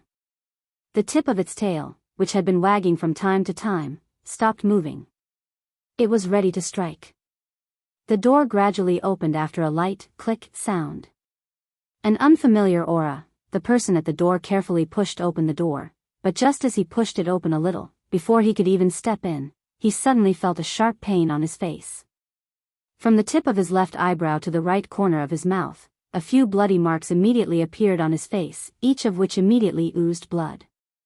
Before the man could react to the sudden pain, a strong force hit his chest, causing him to take 2 steps back and fall to the ground. The lights in the corridor were all turned off, and the small flashlight in the man's hand fell to the ground due to the impact. The man panicked, thinking that he had been discovered. What he knew was not true. It was obvious that there were more than 2 children in the house. The man screamed because of the sharp pain on his face. He got up and ran downstairs, but the small amount of light from the flashlight was not enough for him to see the stairs clearly. Blood had already flowed into his eyes, blurring his vision. The pain on his face stimulated the nerves in his brain, and he staggered and rolled down the stairs. When he reached the corner of the stairs, he hurriedly got up and ran down again. Jingtan closed the door and chased after the man. Since the man had already come all the way here, Jingtan would not be satisfied if he didn't get rid of him once and for all. The man should be very familiar with the stairs of the residential building. Otherwise, how could he run so fast in the dark and hurt his eyes? When he reached the 1st floor, there was a person lying in front of the door. It was a woman. Depang's owner, the old lady who was almost 70 years old, was standing there with a stun baton. Depang squatted by the old lady's feet. Depang's warning was not for Jingtan, but for the old lady. The old lady was very sensitive to the sound of wooden signs, so she made the wind chimes sound like a wooden sign. Although the old lady was old, she was not careless at all when she made a move. Otherwise, the young woman would not have been lying there without a sound. The young woman's accomplice had no intention of helping his companion at this time, and directly rushed out. The old lady had already caught one, so she did not stop the man. After all, she was old and could not compare to a strong young man. If she forced herself to fight, she would definitely be at a disadvantage. Therefore, the old lady shouted forcefully, "Catch the thief!" Then, in the courtyard, the dogs began to bark, mixed with a few cat meows that Jingtan was familiar with. Jingtan chased after the man. Although the man's face was injured and one of his eyes was blurred by blood, he still ran very fast. Behind Jingtan, a white figure was also rushing towards this side. Although it was not as fast as Jingtan, it was indeed following Jingtan's pursuit route, running in the direction that the man escaped. The man ran fast, but Jingtan was not slow either. All the training he had been doing was not for nothing. Jingtan ran while thinking about the best time to make a move. When the man passed by the flower bed at the corner, Jingtan sped up, rushed up, jumped up, and pushed the man from behind. The man did not expect to be hit in the back. He lost his balance, his legs went limp, and he fell on the flower bed. His head rested on the cement edge of the flower bed. For a moment, the man was a little dizzy. He lay there and moved twice, but did not get up. Not long after, when the man gradually came back to his senses, a white figure rushed over and bit the man's calf. Blood came out from the bite. Ah, it was another scream, different from the one in front of the Zhao family's house. After the panic of being discovered, being chased, and running away, the sharp pain in his calf made him want to vent his fear. Therefore, the scream was especially loud, which was very scary in such a night. The man struggled to break free and kicked the bull. Niu Zhuangzhuang, who had been kicked and rolled a few times, got up and continued to rush forward. This time, he was even more ferocious. He took another bite of the blood mark that he had just bitten and made a low growl as he bit. Zheng Tan squatted in the bushes nearby, watching the performance of the 4-month-old bull terrier. He praised in his heart, "Bull Zhuangzhuang, damn it." Although it looked a little weird, he had to admit that the bull terrier was worthy of being a fighting dog. Zheng Tan felt pain in his calf from the bite just now, not to mention the man's calf, which was badly mutilated after 2 bites. Zheng Tan hid in the bushes because he sensed that the old lady's roar had attracted people to come over. At this time, he did not want to expose himself. The claw marks on the man's face were enough. He would leave the rest of the credit to Bull Zhuangzhuang. After all, no one saw him when he chased after the man. Zheng Tan looked up at Block B. He saw that the Jiao family's house lights were on. All the houses in that building had their lights on. People were shouting, dogs were barking, and cats were joining in. It was so lively that even people who were sleeping soundly would be awakened.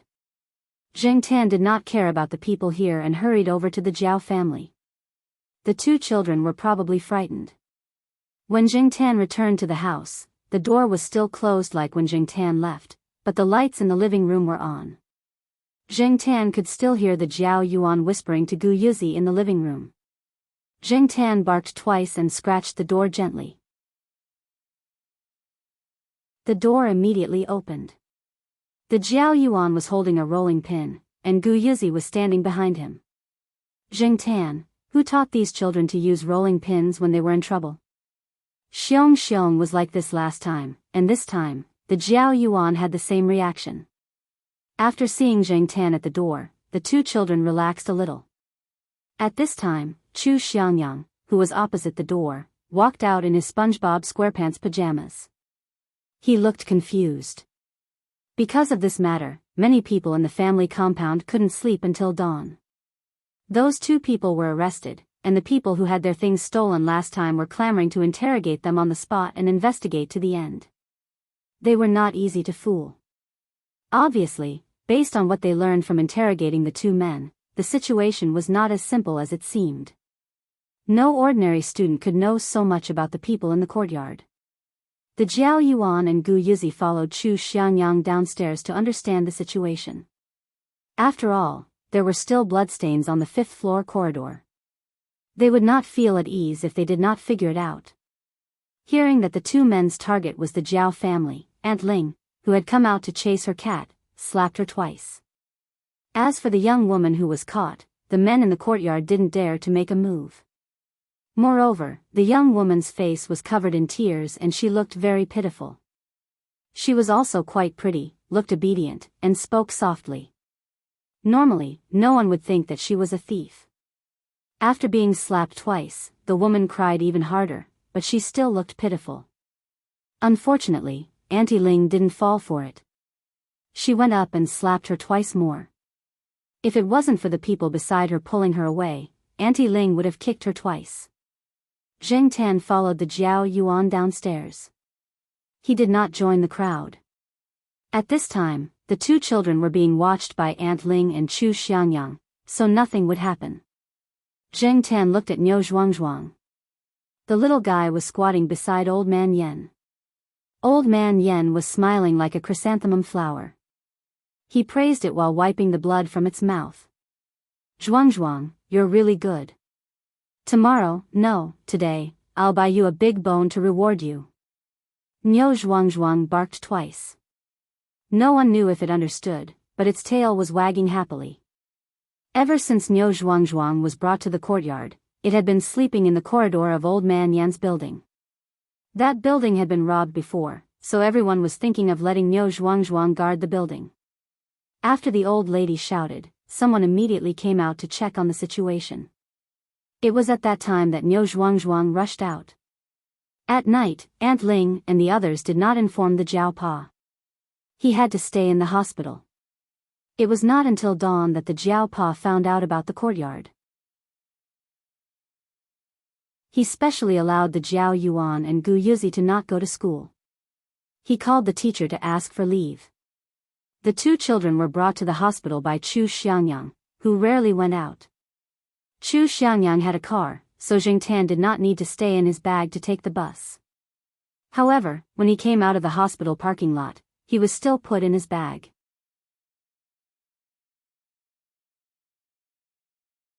Chapter 26.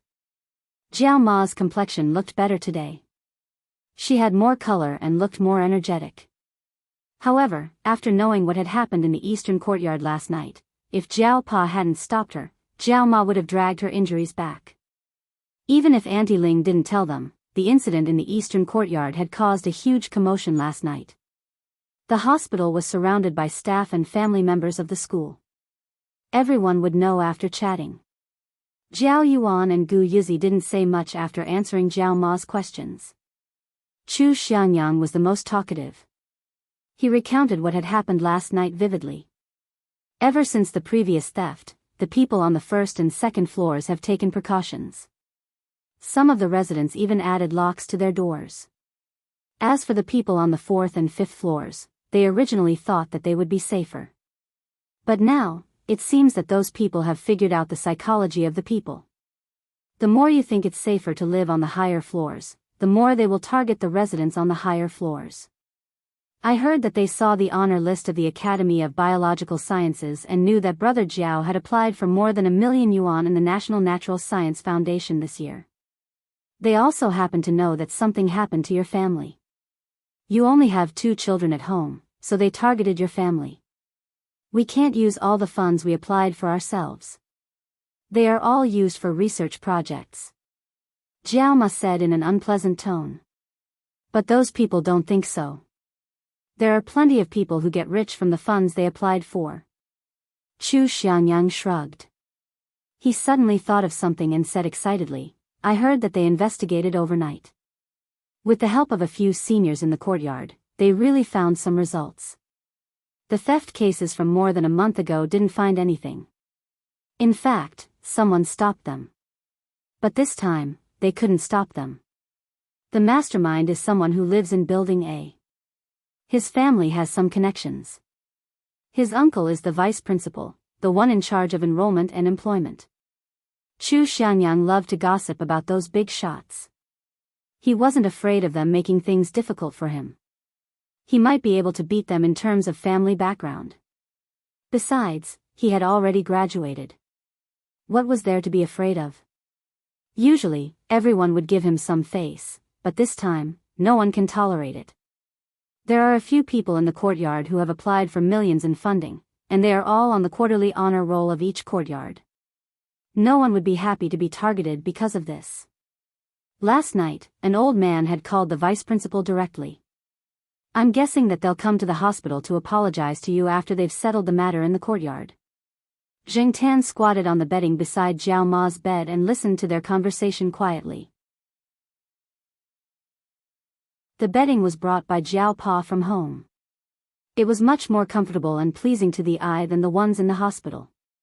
When Jiao Yuan and the others arrived, Jiao Ma had just finished changing her bandages, so no nurse would come over for the time being. After listening to Chu Xiangyang's words, Jingtan thought for a moment. It made sense. If he didn't have any connections or abilities, how could he have gotten the access cards for each block of the family building? He even had access cards for the west side of the building. After this incident, he wondered what measures the school would take to prevent similar incidents from happening again. Even if the access cards were changed, Jingtan just had to ask the Jiao Pa to get another access card.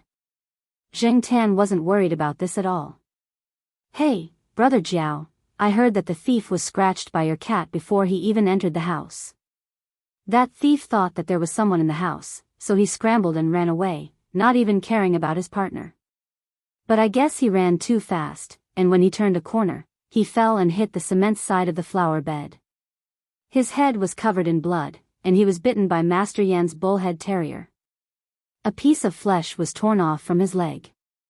This time, Master Yan's bullhead terrier is really famous. You didn't see it. After listening to Chu Xiangyang's story, the Jiao Pa glanced at Jingtan, who was squatting on the bedding with his eyes closed and pretending to be asleep.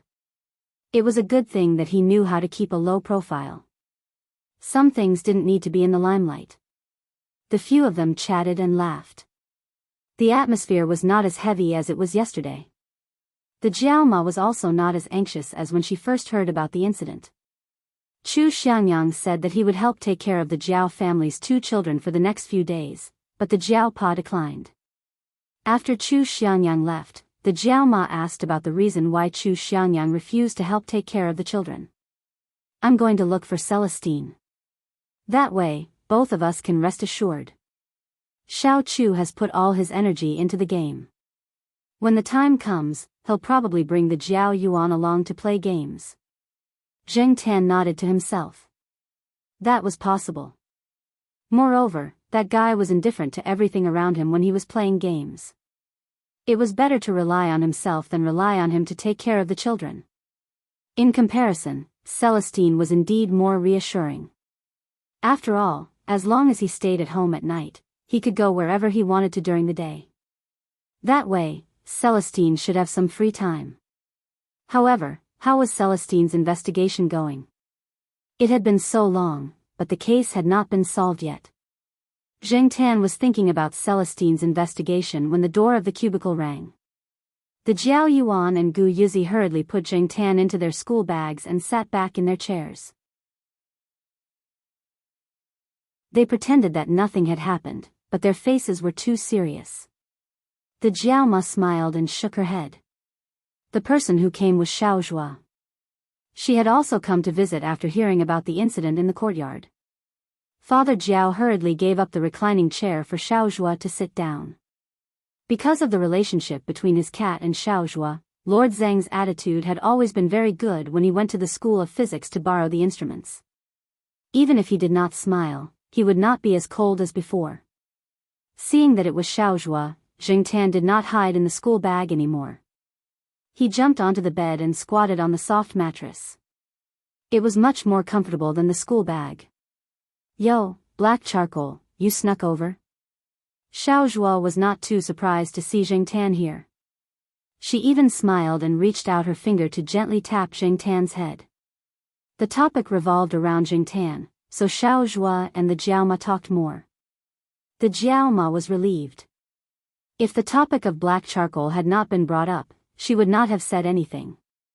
Although they did not know the details of Xiao Zhua's situation, they could guess some of it. They felt that it was a pity for her. She was one of the 3 trump cards of Zheng in the School of Physics. She had a bright future. There was a big project in the School of Physics recently. If Xiao Zhua had participated, they would have had another strong trump card in the future. However, this had happened at this time. Xiao Zhua had decided to keep the child that she had conceived during the radiation experiment. The child's health was not even guaranteed. Sigh, young people nowadays. Xiao Zhua did not stay for too long. After chatting for a while, she put on a loose coat and left. Xiao Zhua, this person. It's a pity. Because the Jiao Yuan and the others were here, Jiao Ma could not be too clear about it. Auntie Zhua, do you have a baby? The Jiao Yuan asked. Yes. The Jiao Ma did not want to say more. After chatting for a while, she was a little tired. However, she could not fall asleep. The Jiao Pa thought for a while and said to the Jiao Yuan, speaking of babies, there is something you definitely don't know. What is it? The Jiao Yuan and Gu Yuzi looked curiously at the Jiao Pa. Zheng Tan was no exception. However, Zheng Tan was already mentally prepared to hear the words, I'll tell you. I'll tell you. The Jiao Pa took out a manuscript. As he spoke, he drew a few strokes on the manuscript. As expected. Zheng Tan pulled his ear. Although it was a little painful to hear the words, I'll tell you, Zheng Tan was still very interested in the topic the Jiao Pa was talking about. After all, they had been together for so many years. The Jiao Ma could already guess what the Jiao Pa was going to say. She smiled and shook her head. She just wanted to see the 2 children's reactions. Human growth is not achieved in one step. It has to go through many stages. Take the baby you mentioned just now as an example. When a baby is in its mother's stomach, it also has to go through several stages of development. For boys like you, Jiao Yuan, in the initial stages of embryonic development, they are actually similar to girls. Zheng Tan and Jiao Yuan. If one had to describe the current expressions of Zheng Tan and Jiao Yuan, it would be as if they had seen someone eat shit. The Jiao Pa ignored their reactions and continued, although they are similar to girls in the beginning, in the subsequent growth process, there are 5 junctions of gender transition. The Jiao Pa drew a Y on the manuscript. The decisive die will send out a signal at the appropriate time. After this signal determines the direction of development, there will be a series of hormone reactions in the subsequent stages. At each stage, the relevant hormone will send out a gender transition signal, causing the embryo to develop from a female to a male. In the process of changing through the 5 junctions, if there is any mistake at any of the junctions, it is very likely that the embryo will develop towards a female. The Jiao Pa was still explaining, but at this time, the 2 children and the cat were already in a daze. What would a boy think when he was told that he was actually a girl? Damn, this can't be real, right? I'm a boy. I'm a man. I have a penis. The Jiao Yuan did not care about anything else at this time. He argued and almost took off his pants to take out his penis. Yes, you're a boy. No one knows this better than us. I'm just explaining this normal fact. This is actually a phase change, a normal change that people have to go through. The Jiao Pa said seriously. The Jiao Yuan still had a constipated look on his face. In fact, Zheng Tan was not much better. However, the cat's face did not have as many changes as the human face, and it was also black. Other people could only see that the cat's face was a little strange, but they did not know that the alpaca in Zheng Tan's heart was galloping again. A boy is a boy, a girl is a girl. It's either a boy or a girl. How can this be? The Jiao Yuan was confused. As expected, biological changes and evolution were always a mysterious and f***ed-up topic. Correction, in fact, many researchers now believe that there are not only 2 types of gender, but at least 5 types: male, male, bisexual, female, and female. Zheng Tan was speechless. The alpaca in his heart continued to gallop. Therefore, sometimes in a gender test without surgery, a person with a Y chromosome might not necessarily look like a man. Although the probability of such a situation is extremely small, a possibility is a possibility. You can't deny that you have to be serious about science. The Jiao Pa's last sentence made Zheng Tan's confused thoughts stop.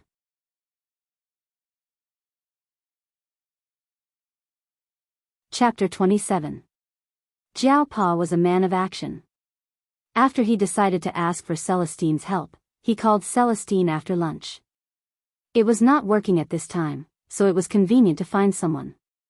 Because of Zheng Tan, Jiao Pa would sometimes talk to Celestine. They didn't talk much, and it mostly revolved around Zheng Tan. Other than Zheng Tan, they seemed to talk about other things. Zheng Tan didn't know much about it, but he knew that it was about Celestine's future work. Celestine's little smart had changed to a phone, so Zheng Tan didn't have to hear Celestine say, "Hey, hey, f***ck," every time he picked up the phone. As expected, Celestine agreed to come over at night to look after the 2 children. He didn't have much time during the day, but he was still free at night. The 2 children stayed at the hospital until 2 in the afternoon. Aunt Ling came over. She made soup today and sent some over. Jiao Pa just had to find a microwave to heat it up. At the same time, Aunt Ling said that she wanted to take the 2 children home for dinner, so they didn't have to eat the hospital's packed lunches. Jiao Pa and Jiao Ma definitely agreed, so they didn't reject Aunt Ling's good intentions. However, after Zheng Tan followed them back to school, he separated from Jiao Yuan and the others. He didn't want to go to Aunt Ling's house. Aunt Ling had a small child at home. It was her relative's child. Last time, Zheng Tan saw that rotten child grab Huang's tail. It was still the same saying. Ignorant little brats were the public enemy of all pets. Zheng Tan would rather eat biscuits than go to Aunt Ling's house and get his tail grabbed by a child. He wasn't sure if he would stretch out his claws when his tail was grabbed. Standing in front of the door of the Dongfang family's compound, Jing Tan thought for a while. Since he had nothing to do, he might as well go to Celestine's place to take a look. When the time came, he would come over with Celestine. Jing Tan was still thinking about how to tell Celestine about it. The house Celestine rented was converted from a private house into an apartment. It was rented to students and office workers who had just entered society and did not have much economic foundation. The management of the surrounding area was relatively chaotic. Even if something was lost, it would be in vain. It was useless to look for the police.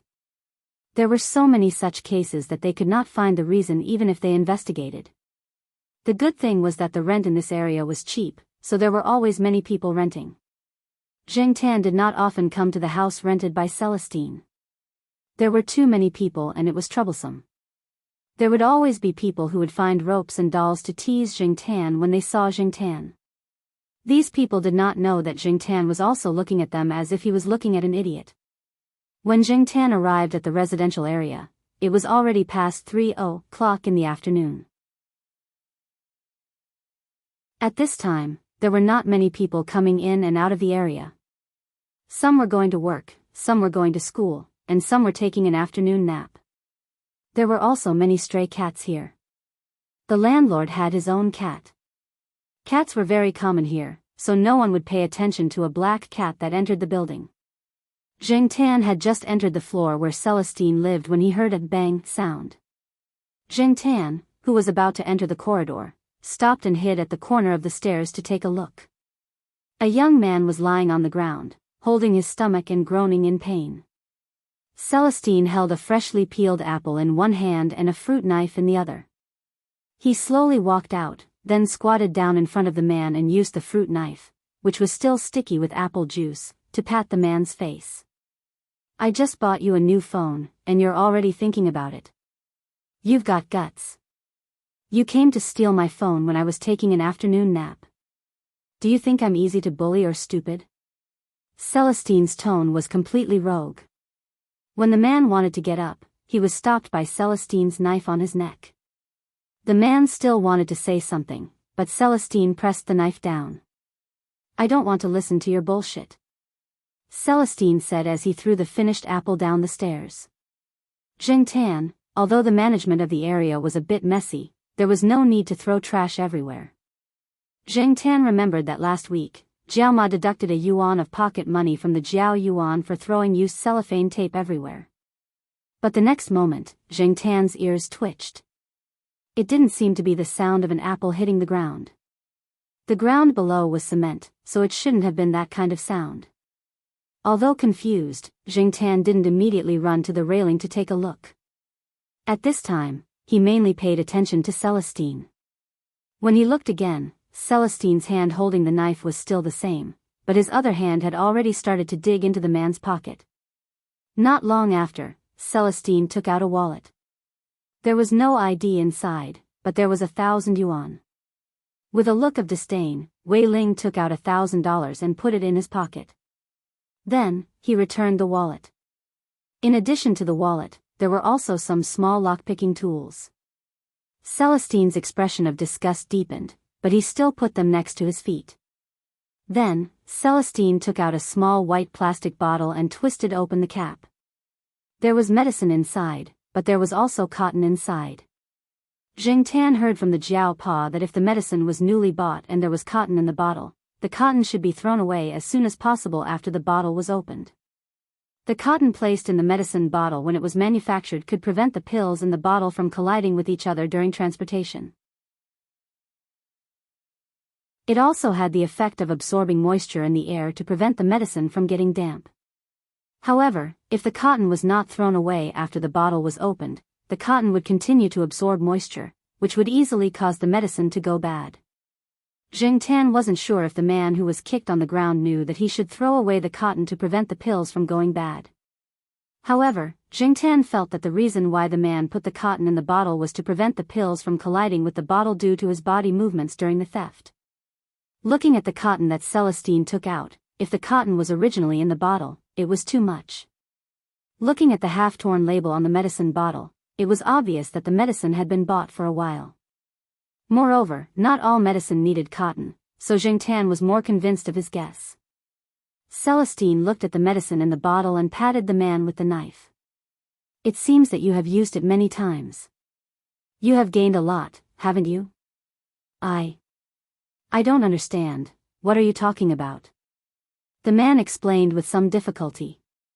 That is, my own, motion sickness medicine. Do you think my brain is full of leaks? Celestine stood up and kicked the man again. The man on the ground continued to curl up like a shrimp.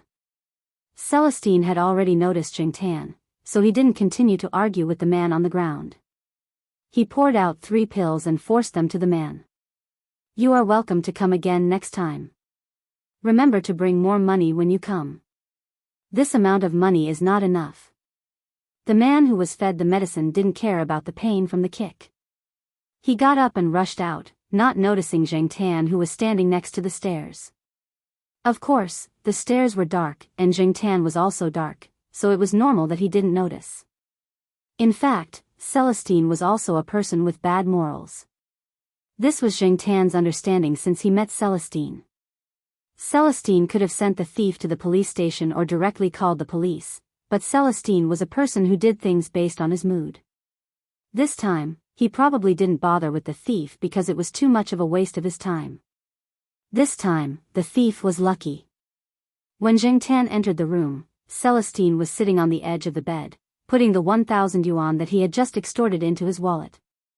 The white plastic bottle was on the bedside table, and next to the medicine bottle was a glass of orange juice. Seeing Enchanting looking at the bottle, Celestine waved his hand, and Enchanting jumped to the chair next to him. Celestine felt that he was still too far away, so he dragged the chair to the bedside table. Enchanting squatted on the chair and let him drag the chair. He was too lazy to jump down. Did you see it just now? Without looking at Enchanting's reaction, Celestine pointed at the white bottle and continued, this thing is indeed a motion sickness medicine, but that guy also used it to commit crimes. Celestine pointed at the remaining label on the bottle, which said, 1 pill at a time. There was only a little bit of the medicine's name on it, and Enchanting didn't know what it was. Most motion sickness medicine will make you feel sleepy after taking it, but if you take too much, you will have adverse reactions such as drowsiness, headaches, and disorientation. You may even have hallucinations, mental disorders, and other mental symptoms. Nowadays, people are smart. If you buy sleeping pills, the pharmacy will pay special attention to you, but there are many people who buy motion sickness medicine, so no one will pay extra attention to you. If you buy motion sickness medicine, even if you are caught, you can deny that you've drugged yourself. Sometimes, motion sickness medicine can also be a big killer. After a pause, Celestine got up and poured the glass of orange juice away. This was where the pills were. You should be more careful in the future. Be careful with things given to you by strangers. Celestine also told Enchanting about the drugs that he should pay attention to, or some words that he should pay attention to, such as barbiturates and hyoscyamine. Drugs can save people, but they can also kill people. If a person overdosed on drugs, there would be problems, let alone a cat. Celestine casually bought some food and left with Enchanting. When they went downstairs, Enchanting paid special attention. The apple core that Celestine threw away was in a plastic trash can. Coincidence? Or was Celestine's aim good to begin with? Celestine bought a new motorcycle. When he wasn't using it, he parked it in the garage of his family's compound. After all, the place where he lived was too chaotic, so it was safer to park it in the compound. The guard uncle knew Celestine, so he could help keep an eye on it. Not long after Enchanting and Celestine returned to the Jiao family, Jiao Yuan and Gu Yuzi came back. Auntie Ling had sent them over. When Auntie Ling greeted Celestine, Chu Xiangyang opened the door and the three of them started chatting. Auntie Ling had seen Celestine once before, so she had some impression of him. However, this was Chu Xiangyang's first time seeing Celestine. With you here, we don't have to worry, Chu Xiangyang said. Xiao Chu, Your door was scratched by a cat's claws, right? Auntie Ling asked. Of course. I don't even know when it was scratched. Is black charcoal venting his anger on my door? Those scratches are really deep. I didn't expect black charcoal's claws to be so sharp. Chu Xiangyang sighed. Of course. If a worker wants to do a good job, he must first sharpen his claws. As a cat, you must have the awareness of being a cat. If your claws aren't sharp, how can you do things? After saying that, Celestine turned his head and looked at Jing Tan, who was lying on the sofa. Am I right? Jing Tan pulled his ears and ignored them. You'll change the door when the time comes? Buy a steel one next time. Auntie Ling joked. I won't change the door. With a cat's claw mark, those rats won't dare to come, right? I'll just put it here to scare the rats. At night, Celestine boiled the bathwater. After the two children finished bathing and lay on the bed, he went to the Jiao Pa's desk and sat down. He looked through the documents he brought over and used the Jiao Pa's computer to do some research. These were all approved by the Jiao Pa, so the Jiao Yuan and the rest didn't say anything. However, Celestine closed the door, so Jing Tan didn't know what he was looking at.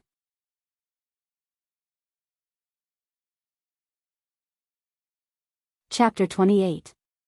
Celestine woke up at 6:00 in the morning. He boiled a pot of hot water and placed it there so that the two children could wash their faces with the warm water. Celestine did not grow up in Chuhua, but because some of his friends were in Chuhua, he came to Chuhua to develop his career after he retired from the army. After living here for a while, Celestine's impression of Chuhua was the weather. In Celestine's words, this weather is sick and needs to be treated. The temperature in Chuhua always made people feel bad. The temperature yesterday was close to 30 degrees, but today it could suddenly drop to 10 degrees. Perhaps it was because the temperature did not drop steadily, but there was still a lot of green in the school. Of course, there were also dead leaves, but among the green and brown beside the road, people would always notice the green first. Perhaps it was because green made people feel better. Celestine did not sleep the whole night. He looked for information until very late. Just as he was about to take a nap, the Jiao Pa called Celestine to tell him that the temperature was dropping and asked him to help take care of the two children. After the phone call, Celestine did not feel sleepy. He played spider cards out of boredom. He played from the intermediate 2 sets of cards to the advanced 4 sets of cards. After that, he started to sweep the mines. He kept clearing the records until dawn. Although he did not sleep the whole night, Celestine was still energetic in the morning. It was still early, so he planned to go for a run and bring breakfast for the two children on the way back. In order to prevent the two children from being suspicious when they woke up, Celestine wrote a note and placed it at an eye-catching place on the dining table. He was about to leave when he stopped and looked at Jing Tan, who was sleeping on the sofa. Ever since he scratched the thief that day, Jing Tan always felt that there was a bloody smell on his claws. He was afraid that it would affect the children. He heard that the smell of blood would stimulate the children and make them more likely to have nightmares, so Jing Tan did not sleep on Gu Yuzi's bed. However, Gu Yuzi took out her furry cloak and gave it to Jing Tan as a blanket. There was a hood on the furry cloak, and 2 cat ears were sewn on the hood as decoration. At this moment, Jing Tan was curled up in the fur cloak, sleeping soundly like a ball. Jing Tan had never understood why cats would curl up into a ball and sleep. Wouldn't they be tired of sleeping in that position?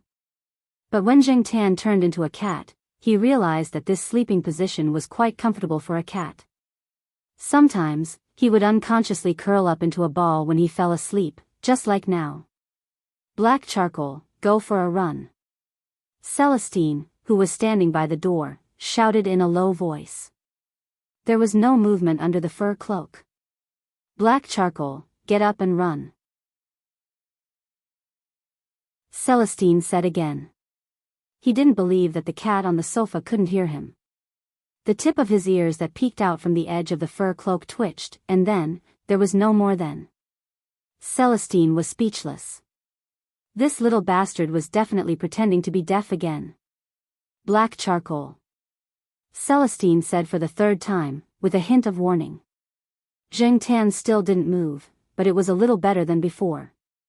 Zheng Tan snorted through his nose, indicating that he heard it. If there's nothing else, you can go away.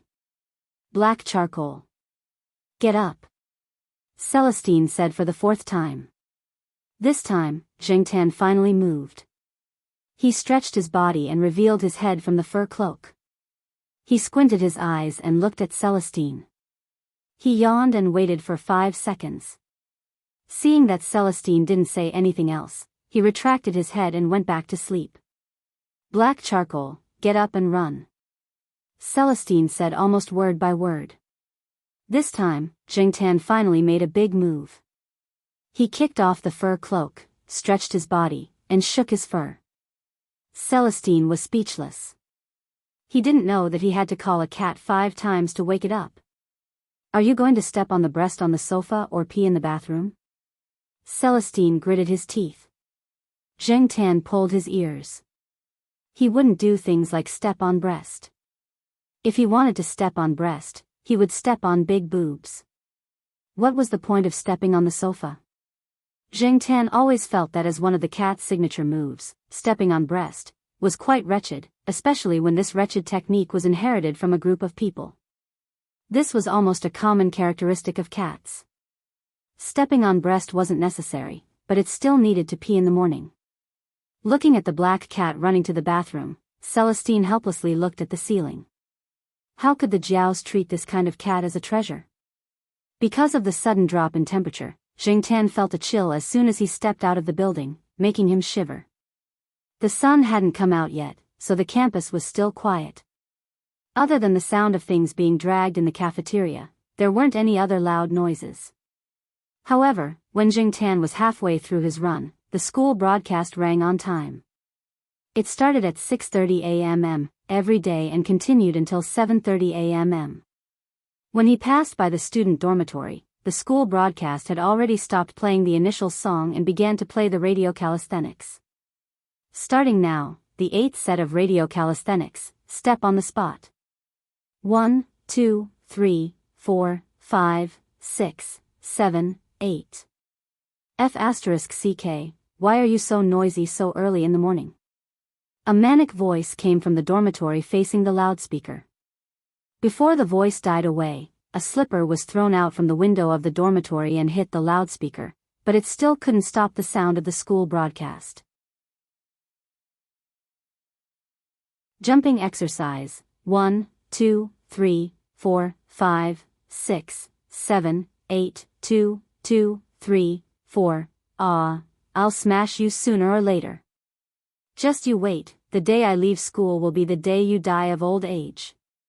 Listening to the noise coming from the other side, Zheng Tan suddenly had a feeling of joy. Not everyone could get used to earplugs. Poor people who thought that they could avoid the morning self-study after going to university. They didn't need to go to morning self-study, but there was still this kind of nonsense, and the school broadcast that would sound on time every weekday. Zheng Tan was glad that he lived in the east courtyard, where the family compound was relatively quiet. He could only hear the broadcast when he walked out of the compound, so he could still sleep in if he wanted to. When he finished running one lap, the school broadcast still didn't play the news from the Central People's Radio station, which meant that it wasn't 7 a.m. yet.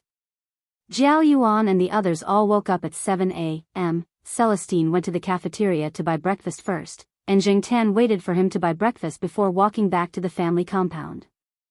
When he returned to the compound, he met Old Man Yen, who came out to walk his dog. Niu Zhuangzhuang, the guy with big head and small eyes, was wagging his tail vigorously after seeing Zheng Tan. Although Niu Zhuangzhuang fought fiercely, it was quite nice to the other pets in the compound. Huang often licked its fur. Zheng Tan saw that Huang spat out white and brown fur a few days ago, so it must be the fur of Niu Zhuangzhuang and Hua Zhanghua. Celestine sometimes practiced Tai Chi with some old men in the morning, so he was quite familiar with some of the old men in the compound, so Old Man Yen also knew Celestine. When he saw Celestine, he even greeted him. "This dog is quite brave," Celestine said as he looked at Niu Zhuangzhuang, who was led by Old Man Yen. When Old Man Yen heard this, the wrinkles on his face deepened. Recently, Old Man Yen especially liked to tell people about the glorious deeds of his Zhuangzhuang. However, Niu Zhuangzhuang didn't have a good attitude towards Celestine. Perhaps it was an animal's innate intuition, so it kept avoiding Celestine. If Celestine stared at it for a long time, it would even bare its teeth at Celestine. Old Man Yen looked at the breakfast Celestine bought and said disapprovingly, "You bought eggs and soy milk? A few days ago, I heard that if you eat eggs and soy milk together, not only will it not increase your protein intake, but it will also affect the normal absorption of protein." I don't remember the specific principle, and I'm not in that field of research. You can ask little Jiao, they should know. After Celestine thanked Old Man Yen, they said goodbye to each other. Old Man Yen still had to take Niu Zhuangzhuang for a walk, and the two children of the Jiao family probably got up as well. The school radio was about to start broadcasting the news from CCTV. On the way home, Jingtan was still thinking about what Old Man Yen said. Thinking back, when he was in the Jiao family, he didn't seem to have seen eggs and soy milk together. Even if he did, the eggs were for the Jiao Yuan to prevent him from starving, so he wouldn't eat them immediately. In the end, Celestine still made milk for the two children. Lan Tianzhu and Suan came to ask the Jiao Yuan to go to school together, so Jingtan didn't have to go with them to Fu Elementary School. Jingtan thought that since Celestine was here for the next 2 days, he should find a way to tell him about the matter as soon as possible. Regardless of whether it would work out or not, at least it would be a confirmation of his idea. When Celestine was in the bathroom, Jingtan came to the bedroom and jumped onto the Jiao Pa's desk. There were some books on the desk that the Jiao Pa often used. Jingtan's first target was the book, Genetics. The Jiao Pa helped people teach genetics classes, and Jingtan had seen all of the Jiao Pa's PowerPoint presentations so far this semester. Every time after the PowerPoint presentation was done, the Jiao Pa would try to teach it himself. Some details would only be noticed when he was teaching. This was the Jiao Pa's habit. Jingtan pulled out the book, Genetics. What he needed to do now was to find the information he wanted from the Jiao Pa's classes that he hadn't taken yet. Jingtan wasn't sure if what the Jiao Pa said at the hospital that day was the content of this book. He was just trying his luck. If he couldn't find the information in this book, he could always find another one. For a cat, turning the pages was not an easy task, but Jingtan was already used to it. He would get used to it after a while. When Jingtan was turning the pages, his ears would also pay attention to his surroundings. If he heard Celestine come out, Jingtan wouldn't turn the pages like this. After all, a cat flipping through a professional book like this would really scare people. Even if Jingtan didn't understand these things at all, it would still look unusual to others. Fortunately, Jingtan soon found the information he wanted. No wonder the Jiao Pa talked about the development process before birth that day in the hospital. Looking at the time, the Jiao Pa would talk about it in his class next week. The Jiao Pa just read a little more when he was preparing for the class. When Celestine went into the bedroom to get the files, he saw the black cat squatting next to the computer, fiddling with a bookmark. "Don't scratch that out. That's your Jiao Pa's record." Because the bookmark had been scratched out by Jingtan for a long time, Celestine took the book, Genetics, and opened the page where the bookmark was. He put the bookmark back into the book. Just as Celestine was about to close the book, he caught a glimpse of some words on the page from the corner of his eyes. He immediately stopped. After reading it, he turned another page. After reading the content on the last page, Celestine frowned and read the contents several times. In fact, this content was some of the content that the Jiao Pa talked about at the hospital that day. The words on the edge of the page related to the human gender controversy were the notes that the Jiao Pa made when he was preparing for the class. Jingtan didn't put the bookmark directly on the page of the content that he wanted. Instead, he put it on the page before the content, which could serve as a cover.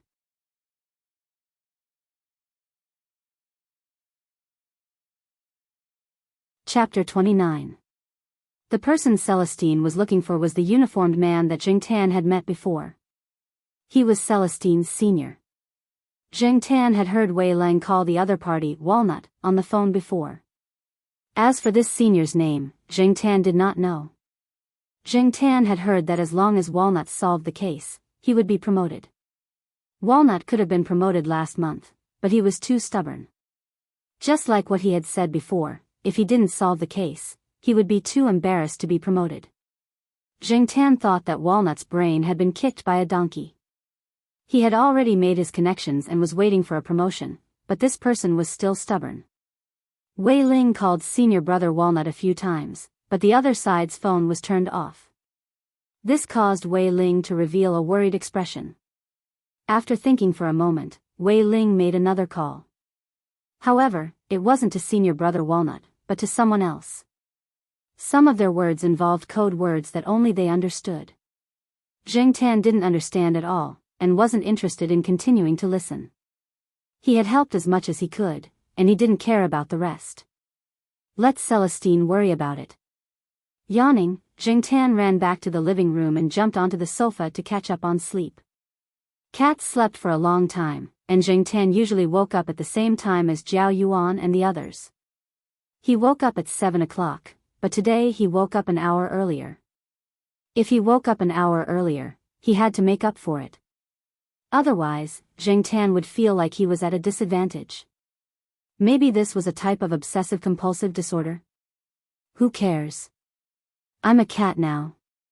Zheng Tan told himself countless times. What was a cat like?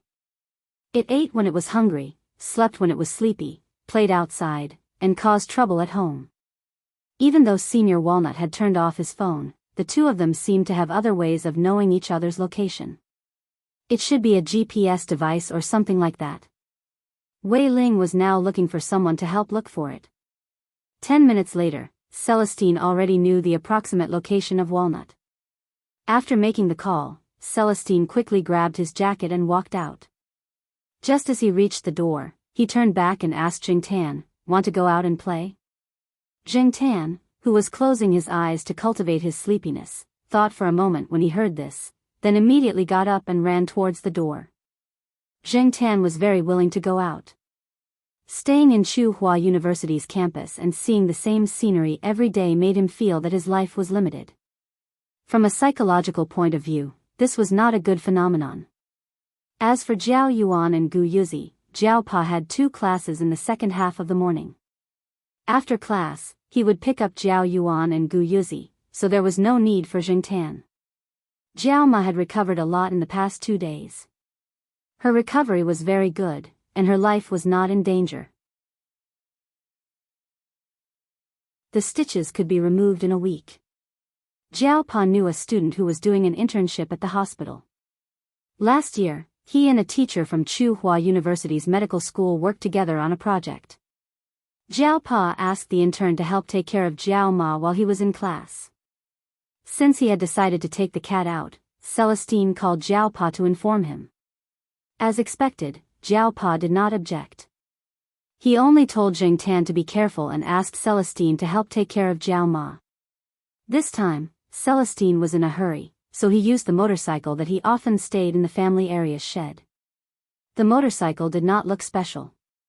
Its appearance was ordinary and not eye-catching. However, Zheng Tan felt that it only looked ordinary. Its performance was definitely good. Celestine had modified it before. At least, when it ran, it would not be as bad as Xian's second-hand bike. Zheng Tan came to the front of the motorcycle. He looked at the front of the motorcycle. There was no basket. He looked at the back. There was not even a trunk. Therefore, Zheng Tan jumped onto the motorcycle seat. Zheng Tan stepped on the motorcycle seat. He felt that it was not bad. After Celestine put on the helmet, he looked at the black cat that was already squatting on the motorcycle seat. He looked at his motorcycle and went to the guard room. When he came out, he was carrying a big red travel bag with 2 holes on his back. Luckily, the guard room has a bag. Celestine got on the motorcycle and patted the unzipped travel bag on his back. "Come in." Zheng Tan tugged at her ears and reluctantly jumped into the hole-riddled travel bag. She guessed that the bag had not been used for some time. It still had a musty smell and some of the stains on it had not been washed. When they were in the family area, the speed of the motorcycle was still very slow. However, after they left Tsinghua University, Celestine sped up. Zheng Tan did not know where Celestine was going. Zheng Tan had never been to this route before. The surrounding buildings were unfamiliar to him. Zheng Tan poked his head out of the travel bag and looked at the streets that were quickly passing by. For cars, the most troublesome thing in urban areas was that there were more traffic lights. Even if the motorcycle could go very fast, it could not pass those red lights. While they were waiting for the green light, a bus slowly drove over and stopped beside Wei Leng's motorcycle, waiting for the green light. Beside the window on Zheng Tan's side, a person was eating an orange. He opened the window and spat out the seeds. Then, the orange seed drew a parabola in the air and directly hit Zheng Tan's head. Zheng Tan was speechless. F***ck. This kind of person who spits seeds everywhere should be fined until he is not even left with his underwear. F***ck, the guy riding the motorcycle is carrying a cat. And it's a black cat, the person eating the orange said loudly. Where is it? Where is it? It's really a cat. I thought it was a cat doll. Mom, I want to see the cat too. Don't push, it's just a cat. Why are you all pushing? Move, let me see. In this era, mobile phones were not as smart as they would be 10 years later. Therefore, there were not many low-headed people in the bus. For a moment, the people who were bored on the bus looked at Zheng Tan, who was poking his head out of the travel bag. The black cat head in the red travel bag was very eye-catching. Zheng Tan felt like he was a monkey for people to see. The bus driver looked out and continued to stare ahead. He shouted to remind the passengers to be careful. The green light was about to turn green. Unfortunately, many people didn't listen to him. After the green light turned green, the motorcycle rushed out and left the bus further and further behind. However, Zheng Tan saw that when the bus took off, it stopped because a private car overtook it. The person spitting the orange seed out of the bus was only looking out the window. He didn't sit properly and hit his head on the seat in front of him, making a bang sound. Zheng Tan grinned and felt much better. After leaving the city, the traffic lights were not so frequent. Celestine also sped up a lot. There were factories all around. If he kept going forward, he would be close to the third ring road. However, Zheng Tan looked at the signs hanging around. This area was designated as a demolition area. For environmental reasons, the government was preparing to move the surrounding factories. After all, there was a lake nearby. The real estate developers had already started to plan for the empty area by the lake. Celestine rode the motorcycle to the side door of a factory. He parked the motorcycle and looked around. He took out his phone and looked for someone. The factory in front of him used to be a food processing factory. It had just been moved away, so it was a lot quieter. Only some pictures on the surrounding walls told people what it used to do here. Celestine still couldn't get through to his senior brother's phone. However, he was now sure that the person was in the factory. The factory's doors were all closed, so he could only climb over the wall to get in. Follow behind me. If anyone comes near, let me know. Of course, you can help me cover up at the appropriate time. Forget it, you probably don't understand. After saying that, Celestine jumped over the outer wall. His movements were very light and looked very relaxed. Zheng Tan also jumped over the wall and looked inside. He followed Celestine purely out of curiosity and excitement. Besides, he didn't need to hide his whereabouts as much as Celestine did. After all, Zheng Tan was now a cat. People didn't have to be so wary of cats. Besides, there were many domestic and wild cats around. Zheng Tan saw a few when he was on the motorcycle. Therefore, a black cat coming into the factory was nothing new. When Zheng Tan came out of the Jiao family, he had already taken off the tag and keys around his neck. Therefore, no one could see anything special about Zheng Tan. Even if someone saw him, they would only exclaim, this cat is really strong. They wouldn't think that someone suspicious was approaching. The factory was empty. It looked very bleak. There were broken bricks and tiles on the ground, discolored advertising paper, and some processing waste. The surrounding air was still filled with the smell of auxiliary materials and additives. Zhengtan was not far behind Celestine. His ears perked up and caught some slight sounds. They belonged to a person, like the moaning of someone being beaten down. However, they didn't belong to Walnut. There were at least 3 people behind the wall 50 meters to the east. Zhengtan heard their conversation. From their whispers, Zhengtan understood that they were waiting for the person in the warehouse to come out and attack. Zhengtan looked at the warehouse not far in front of him. There were relatively few windows, and the doors and windows were tightly shut. If they wanted to go in, they would probably make a lot of noise. That senior brother Walnut is inside? However, the moaning of someone being beaten down did come from inside. The people hiding behind the wall didn't notice Celestine's presence. Perhaps they didn't care about that at all. Their attention was focused on the warehouse door. At the same time, Celestine was too well hidden. Even if Celestine moved quickly, it was difficult to detect him. When Celestine was hiding in the shadows, thinking about how to deal with the people behind the wall first and then find a way to enter the warehouse, Zhengtan's gaze landed on an exhaust fan in the warehouse. There was no barbed wire outside the exhaust fan, but the gap between the blades of the exhaust fan was just enough for Zhengtan to enter.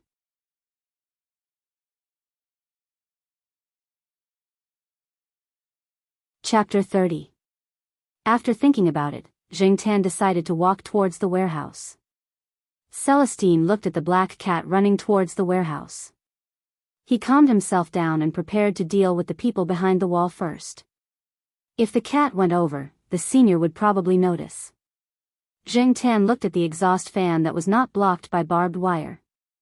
It was a bit high and he couldn't jump up immediately. So he climbed up a bit using some scraps of wood placed against the wall and jumped to the exhaust fan vent. Looking through the gap between the fan blades, there was nothing but some discarded items. The room with the exhaust fan was not big. Zhengtan went in and looked around. The door was blocked by some scraps of wood and a few big boxes of bottles that had fallen down. Otherwise, someone would definitely come in and take these bottles out to sell for money. He didn't see any bugs or the like. Maybe it was because of some of the auxiliary drugs that were scattered here. Although the door was blocked, there was a gap in the wall next to it. It was probably drilled when the electrical appliances were installed. It wasn't big. Zhengtan tried to squeeze through. It was a bit difficult, but he still managed to squeeze through. The cat's bones were amazing. It could achieve the same effect without yoga. It was just that its body was covered in dust. After leaving the small room, Zhengtan shook the dust off his body and looked around. This was where the warehouse used to store goods. Now that the factory had moved, there were no goods inside. It was full of discarded items. The light was dim, and a few rotten wooden beams were lying there. It looked very messy. The wooden beams didn't belong to this warehouse. They should have been dragged from the collapsed small warehouses around. His vision was blocked by the discarded items. His sense of smell was also affected by the pungent auxiliary drugs. Zhengtan could only rely on his hearing to find the person. Following the direction of the sound, Zhengtan walked through the gap between the items. If it was a person, it wouldn't be so convenient. Zhengtan was relying on his body to walk faster. The warehouse was a bit big. Zhengtan walked for a while before he got close to the source of the sound. The area had been cleared out, and there were 3 people lying on the ground. Celestine's senior brother, Walnut, was using hemp ropes to tie the hands and feet of the 3 people lying on the ground. Their mouths were stuffed with some packaging, so they couldn't scream. They could only make muffled sounds. Senior Walnut wasn't wearing his police uniform today, probably to make it easier for him to move around. There was a woman standing next to senior brother Walnut. She looked like a well-behaved person. She wore a pair of red plate glasses and a jacket that accentuated her figure. If Celestine suspected this woman, Jingtan found it hard to associate this girl, who looked like an ordinary college student, with the murderer who had killed several people. However, one couldn't judge a person by their appearance. Just like the two thieves caught before, they might look well behaved, but they weren't necessarily innocent. Jingtan didn't show himself immediately. Instead, he hid behind the old wooden plank and observed the situation. His attention was focused on the woman. Senior Brother Walnut was obviously on guard against the girl and didn't have his back facing her. After Jingtan saw Senior Brother Walnut tie up the three people on the ground, he took out his phone. No signal. Senior Brother Walnut frowned and looked around. He walked around with his phone, but there was still no signal. He decided to go out and make a call. After taking 2 steps, he turned around and said to the girl who was still standing in the same place, "Follow me." The girl didn't say anything and followed him obediently. However, she kept a distance of 1 to 2 meters from Senior Brother Walnut. This was also what some psychologists considered a safe distance between people. Senior Brother Walnut wasn't the only one who was on guard against her. She was also on guard against him. Jingtan followed quietly. He shuttled through the waste. Not only did he have to be silent, but he also had to maintain his speed. He walked and stopped. Every time he stopped, he would plan the route he would take. He would also take advantage of this short interval to pay attention to the surrounding situation. Therefore, every time he stopped, he moved very quickly. It was like when a cat owner was playing with his cat. Just a moment ago, he found his cat standing 7 to 8 meters away. In the blink of an eye, his cat was already 5 to 6 meters away. Jingtan didn't know that his current actions were similar to the actions of a sheriff before he caught his prey. He followed silently and waited for the right opportunity. There was less waste in the direction of the door. Perhaps it was because the first 3 people to enter had already cleared the way, so Senior Brother Walnut didn't have to expend too much effort. From time to time, he only had to lift some of the obstructions in the corridor and use this opportunity to observe the girl behind him. Just as Senior Brother Walnut lifted a wooden plank in front of him and lifted his foot to walk forward, Jingtan saw the girl, who looked like an ordinary college student, take out a tube from her sleeve and point it at Senior Brother Walnut. Jingtan's intuition told him that the tube was dangerous. Now was the time. Jingtan, who had been paying attention to the girl all this time, kicked off his legs and rushed over. The girl, who was holding the needle and preparing to attack, had a cold glint in her eyes. However, this gaze was greatly weakened by her glasses.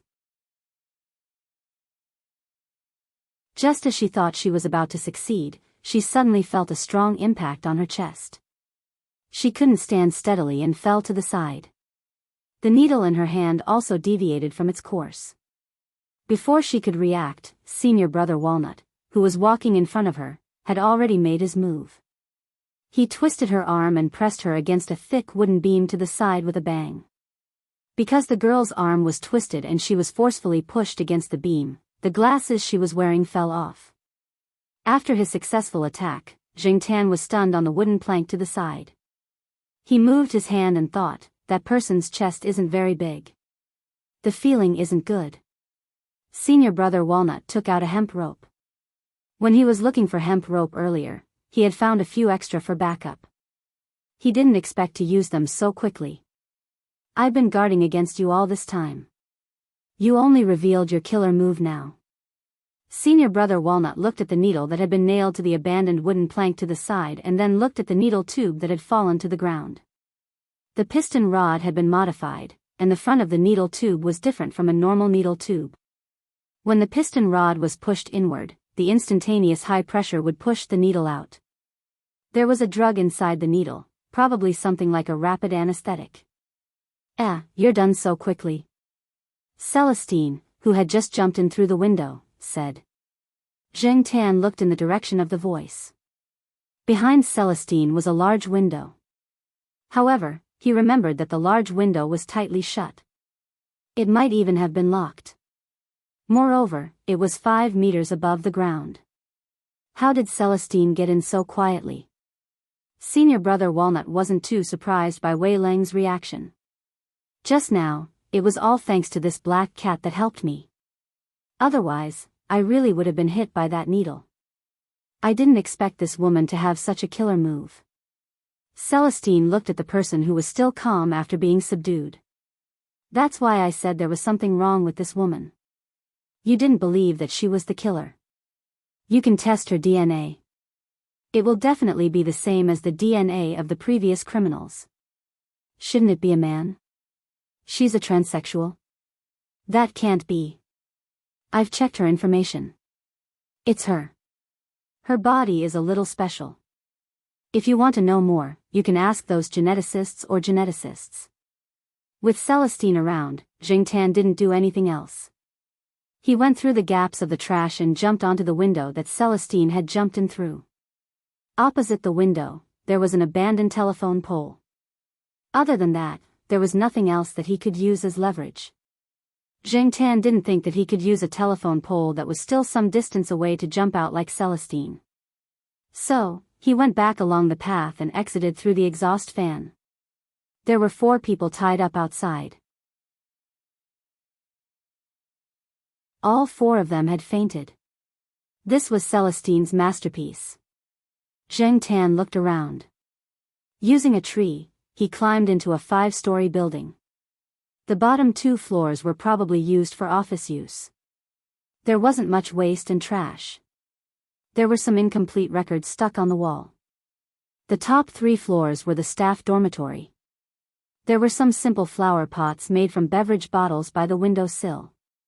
Dead cacti lay in the dry soil. Jingtan didn't look at those and went straight to the top of the small building. Looking around from here, he could see more than half of the factory. He could also see the other 2 factories adjacent to this factory. One of the 2 factories had been moved away long ago, just like this one. It was quiet and full of waste, while the other factory was more lively. 2 minutes after Jingtan came out, Celestine and his senior opened the door of the warehouse and brought out the people inside. The 3 parties looked at each other. One party was the people who had been dealing drugs in the abandoned warehouse, the other party was the woman, and the last third party was the person Wei Ling had taken care of, who had been waiting outside to take advantage of the situation. I heard that in the early years, the International Olympic Committee also checked the chromosomes of all female athletes. It is said that athletes with Y chromosomes have more advantages than ordinary female athletes in competitions. This prisoner is probably in such a situation. Senior, you are so lucky to encounter such a low probability case. The 2 senior and junior who were guarding the prisoner sat there and chatted with cigarettes in their mouths. They had already called and someone would come to pick them up soon, so they just had to wait here. Listening to Celestine's teasing, He Tao smiled bitterly and shook his head. F***ck. By the way, why did you bring that cat with you?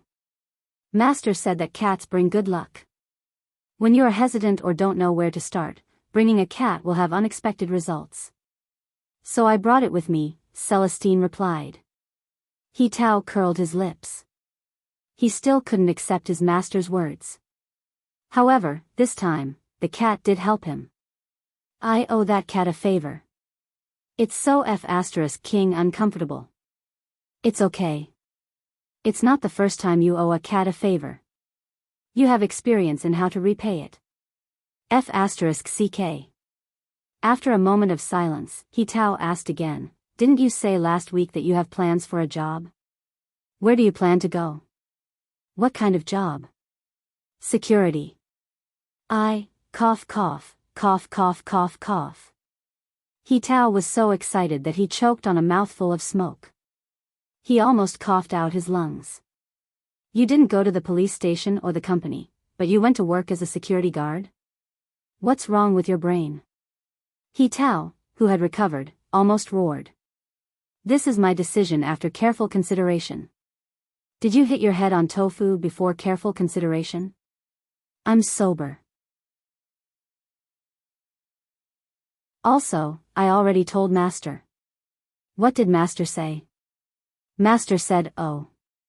But after he said that, I heard the sound of a table being smashed on the other end of the phone. He smashed the table with his bare hands again. The emphasis was on the word, again. Judging from the sound, he definitely needs to get a new one. This is the 7th one this year. Even if I buy him a stronger alloy table, he still won't be happy.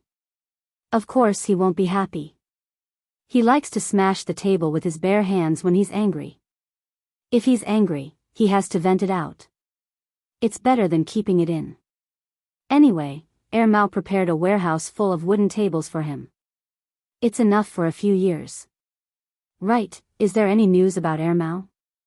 He Tao asked. No. While the two brothers were chatting, Jingtan was looking at the situation of the carbonated beverage factory next door. The factory had just started to move. At this moment, large trucks were leaving the factory one after another. Jingtan's attention was attracted by a truck that was being loaded. The workers were moving glass bottles of soda onto the truck. Just as they were moving, a few police cars drove over. One of the workers looked over and said a few words to guess the reason for the police car's arrival. He didn't notice that a round bottle cap rolled over under his foot. He twisted his leg and the box of soda fell out of his hand. The impact of the sudden smash of the soda bottles that were being moved around was extraordinary. Jingtan looked over there. After a bang, the worker closest to him had his clothes torn by the flying glass shards. The exposed wrists and face of his work uniform were scratched. The injured worker was pulled in to treat his wounds. Only then did Jingtan's attention return to the factory. The people in the police car had already walked in and were talking to Celestine and his senior. Looking at Celestine's condition, it seemed that he wouldn't be leaving for a while.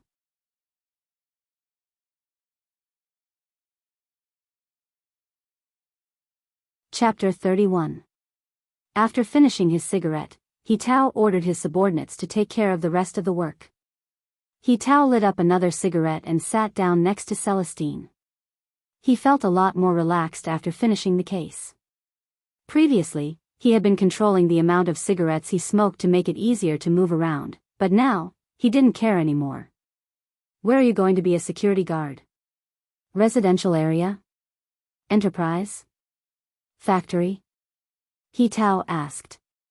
Enterprise or factory? It depends on the situation.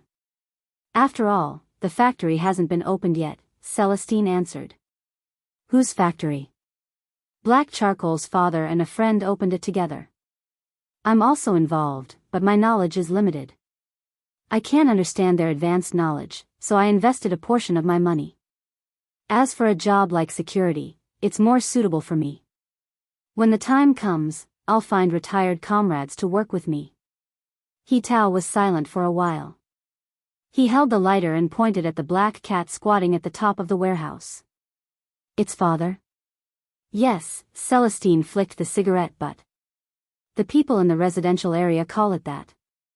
Dog daddy, cat daddy, and so on. Tisk, when did the status of pets become so high?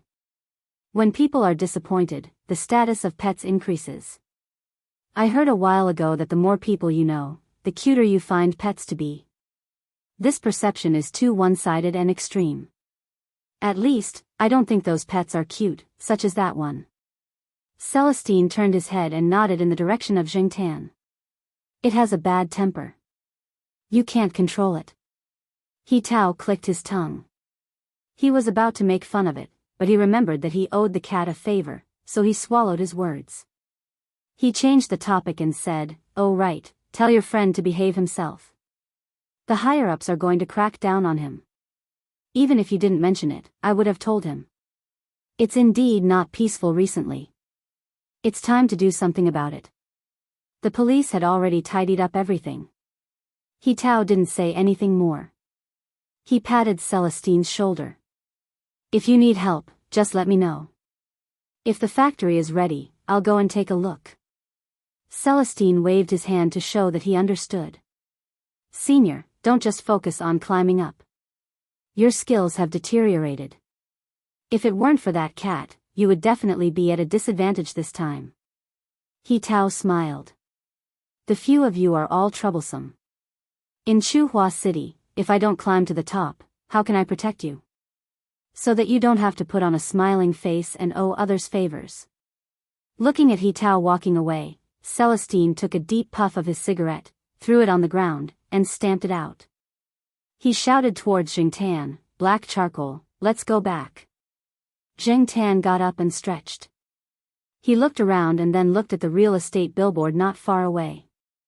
He shook his fur and went downstairs to go home. On the way back to Chuhua City, Celestine didn't drive very fast this time. He slowed down. Sometimes, he even took a detour, as if he was relaxing. It was already 3:00 in the afternoon when he arrived at the East Family Courtyard of Chuhua University. Jingtan took a shower after he arrived at the East Family Courtyard. He asked Celestine to boil water for him. Celestine also took a shower with the leftover water. Because he had to go to the hospital to see a patient later and went out in the morning, he was dirty. It wasn't good to go to the hospital like this. His image was secondary, but he was afraid that he would bring too many germs in. Even if it wasn't a sterile room, it was better to clean himself up before going to a ward. When Jingtan was brought to the hospital, there was a burst of light laughter coming from Jiao Ma's ward. It was Jiao Ma's laughter, and the medical intern called Li Xiaoqian, who was helping to take care of Jiao Ma. Hearing the laughter, Jingtan pulled his ear. Jiao Yuan and the others were in class at this time. What could make Jiao Ma laugh like this? Jingtan's doubts were answered when he opened the door and saw the situation on the hospital bed. Jiao Ma was lying on the hospital bed. There was a blue figure beside Jiao Ma's uninjured hand, rolling around. After rolling around, it lay on its back and spread its wings to let people scratch it. Jingtan was speechless. How did this guy come back from his business trip so soon? Next to the ward, the owner of General, Professor Tan, was talking to Jiao Pa. Professor Tan, who was about the same age as Jiao Pa, said proudly, "This time, when I went to the National Nature Reserve in the south, I met a blue and purple macaw that looked like General. It was raised by a professor who studied ecology. His blue and purple macaw was quite smart, but its pronunciation was not as accurate as General. They even had a singing competition. In the end, the blue and purple macaw's singing talent was not good. It couldn't hit the high notes, and couldn't hit the low notes. The low notes sounded like burps, and the high notes sounded like slaughtered chickens." The people in the ward heard Professor Tan's words and laughed again. General, who was lying on its back next to Jiao Ma, heard Professor Tan talking about its great achievements. It turned around and raised its head, saying, "General is mighty, General is mighty." "General, sing another song," Li Xiaoqian said. General tilted its head, as if it was thinking about what song to sing. 5 seconds later. "Sweet honey, your smile is so sweet, like a flower blooming in the spring breeze, blooming in the spring breeze." As it sang, it kept swaying its head. Zheng Tan despised it for being so shameless. Zheng Tan did not care about generals showing off. He jumped onto Jiao Ma's bed and pushed the parrot next to Jiao Ma to the side. Seeing Zheng Tan jump onto the bed, Jiao Ma tucked him in so that Zheng Tan could squat more comfortably. Stepping on the soft and warm bedding, Jingtan felt a lot better. As General sang, it moved closer to Jingtan. When it finished singing the last word, it did not close its mouth. Instead, it turned sideways to Jingtan, and was about to bite Jingtan's cat ears. Jingtan's palms on the mattress moved, and his ears turned into the shape of an airplane. He squinted at the parrot next to him with a threatening look. "You dare to bite my ears? I'll slap you to death." Maybe it was because it had not seen any cats during its business trip, and the parrot was itching to bite the cat's ears. Being stared at by Jingtan's threatening eyes, General paused, then turned its neck to the other side, and did not look at Jingtan anymore. The people in the ward could not help but laugh when they saw the cat and the parrot's actions. Li Xiaoqian looked at the time and went out to work. She would come back later to help Jiao Ma change the bandages. Celestine stayed for a while and also left. Zheng Tan reclined next to the Jiao Ma. The Jiao Ma's injured arm was the other arm, so lying on this side would not touch the wound. Zheng Tan was also careful not to touch the other parts of the Jiao Ma's body. Professor Tan and the Jiao Pa were talking about some of the bigger engineering projects that the university had applied for recently. General was bored and grabbed the plastic medicine bottle on the bedside table to practice opening and closing the bottle cap. Sometimes, when General accidentally approached the Jiao Ma's wound, Jing Tan would whip it with its tail or claws. The room was indeed much warmer than outside, and Jing Tan was a little sleepy. A knock on the door woke Jing Tan up. Recently, the person in charge of the Jiao Ma was Li Shaoqian. Occasionally, a few doctors would come by to take a look. Other than the doctors, Li Shaoqian and the others knew about Jing Tan's existence. They knew that the Jiao family often brought their cats here, so they did not say anything. However, if it was an outsider, Jing Tan would be better off staying away. General had already flown to Professor Tan's shoulder with the medicine bottle in its mouth. Jing Tan jumped off the bed and went into the bag next to the Jiao Pa. The person who entered the room was a woman in her 30s. She was dressed in a formal manner and did not look serious. She looked friendly and dignified, but this dignified aura was far from that of Lord Zheng. When the Jiao Pa saw this person, he quickly stood up. "Ms. Yang, why are you here?" This person was the Jiao Yuan's homeroom teacher. She taught the Jiao Yuan's language. Jing Tan had seen her a few times, but he did not pay much attention to her. "I heard that Ms. Gu was sick today, so I came to take a look." Ms. Yang put down the fruit she had bought. Ms. Yang did not live in Tsinghua University's residential area. She had a house outside and had to leave early today. This morning, she heard that the Jiao Yuan's mother was hospitalized. This time, she brought her mother to the hospital for a checkup and came to visit. Oh right, the school had a power outage today. In this weather, the lights in the classroom are dark at 4 o'clock. The students can't look at the blackboard, so the school ended one class early. I saw the Jiao Yuan's group and a few other students at the fruit shop below the hospital. They came to visit Ms. Gu together. I promised them that I would keep it a secret. Ms. Gu, Professor Jiao, please don't tell them that I was the one who told them, Ms. Yang joked. Jing Tan. Poor kids. They were betrayed in the blink of an eye, and the person who betrayed them was their respected homeroom teacher. Because she still had something to do, Ms. Yang left after a while. In less than 5 minutes, Jing Tan heard the sound of children's footsteps outside. The door opened slightly, and the Jiao Yuan poked his head in. After looking around the room, he said, "My classmate heard that Mom was hospitalized, so he came to visit." "Then what are you waiting for? Hurry up and let your classmate in." The Jiao Pa pretended to be surprised and stood up to welcome him. The room was not big, so the Jiao Pa and Professor Tan walked out and let the children in. Jing Tan peeked through the gap in the bag.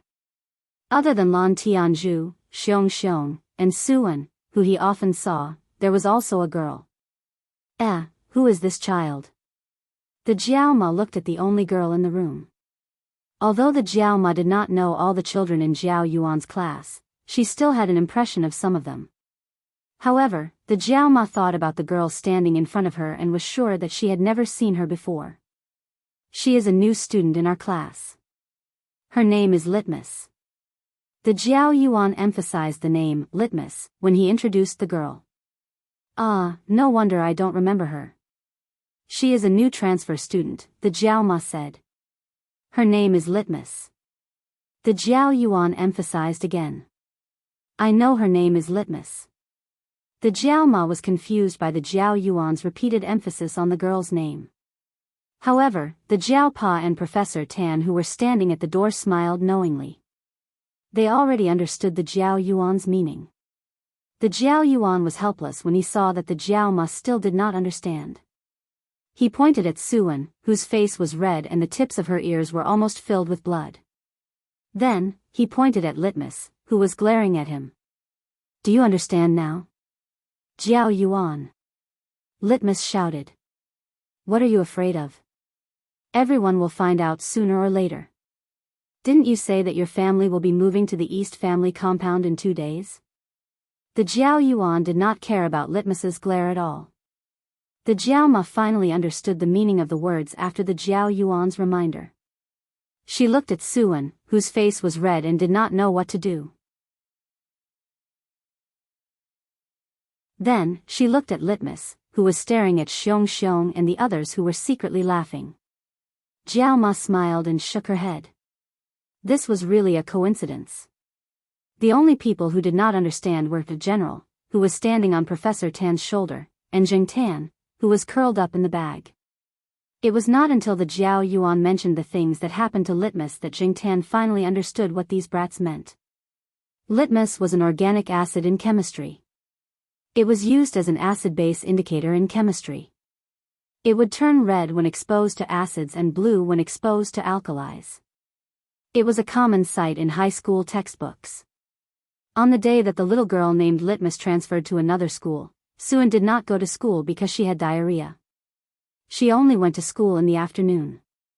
After class, Lan Tianzhu, Jiao Yuan, and the others asked Suan, who was sprawled on the table weakly, "Do you know Litmus?" Suan looked up. "Yes, I do. It's an indicator." At that time, Litmus was standing behind Suan. She did not look too good. She hated it when people called her an indicator. Since then, Suan would blush every time she saw Litmus. Because of this, she was often laughed at by the Jiao Yuan and the others. The pinyin of Su-An's name was the pronunciation of acid. This was really quite a coincidence. While the brats were joking around, the Jiao Pa's phone rang.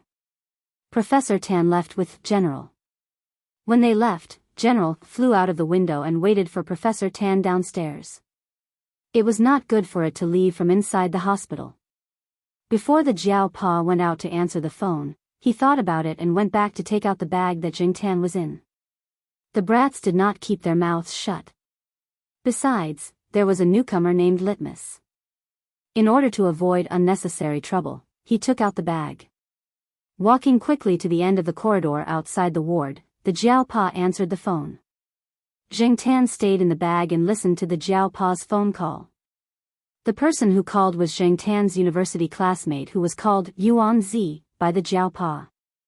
They were talking about starting a company. After the call, the Jiao Pa said to Jing Tan in the bag, "Black charcoal, I've put in the 30,000 yuan from the commercial in your card. Treat it as an investment.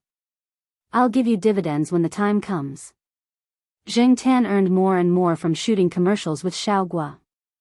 Originally, he went once a month, but Xiaogua saw that the results were good, so he changed it to once every 2 weeks. Moreover, the remuneration was increasing.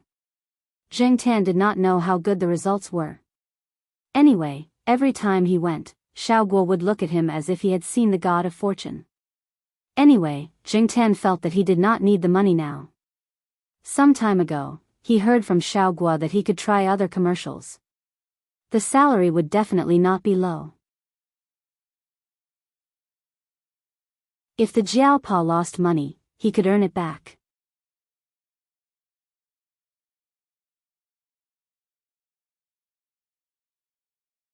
Chapter 32. Yuanzi, Jiao Pa's college classmate, was actually Yuan Zi. In addition to Jiao Pa and Celestine, another college classmate of Jiao Pa's who worked in Chuhua named Fei Heng also invested in the project. After old master Yuan passed away, Yuan Zi officially started his own business. Recently, Yuan Zi had been working abroad, and a lot of precision equipment had to be made overseas. Yuan Zi went over to learn from him.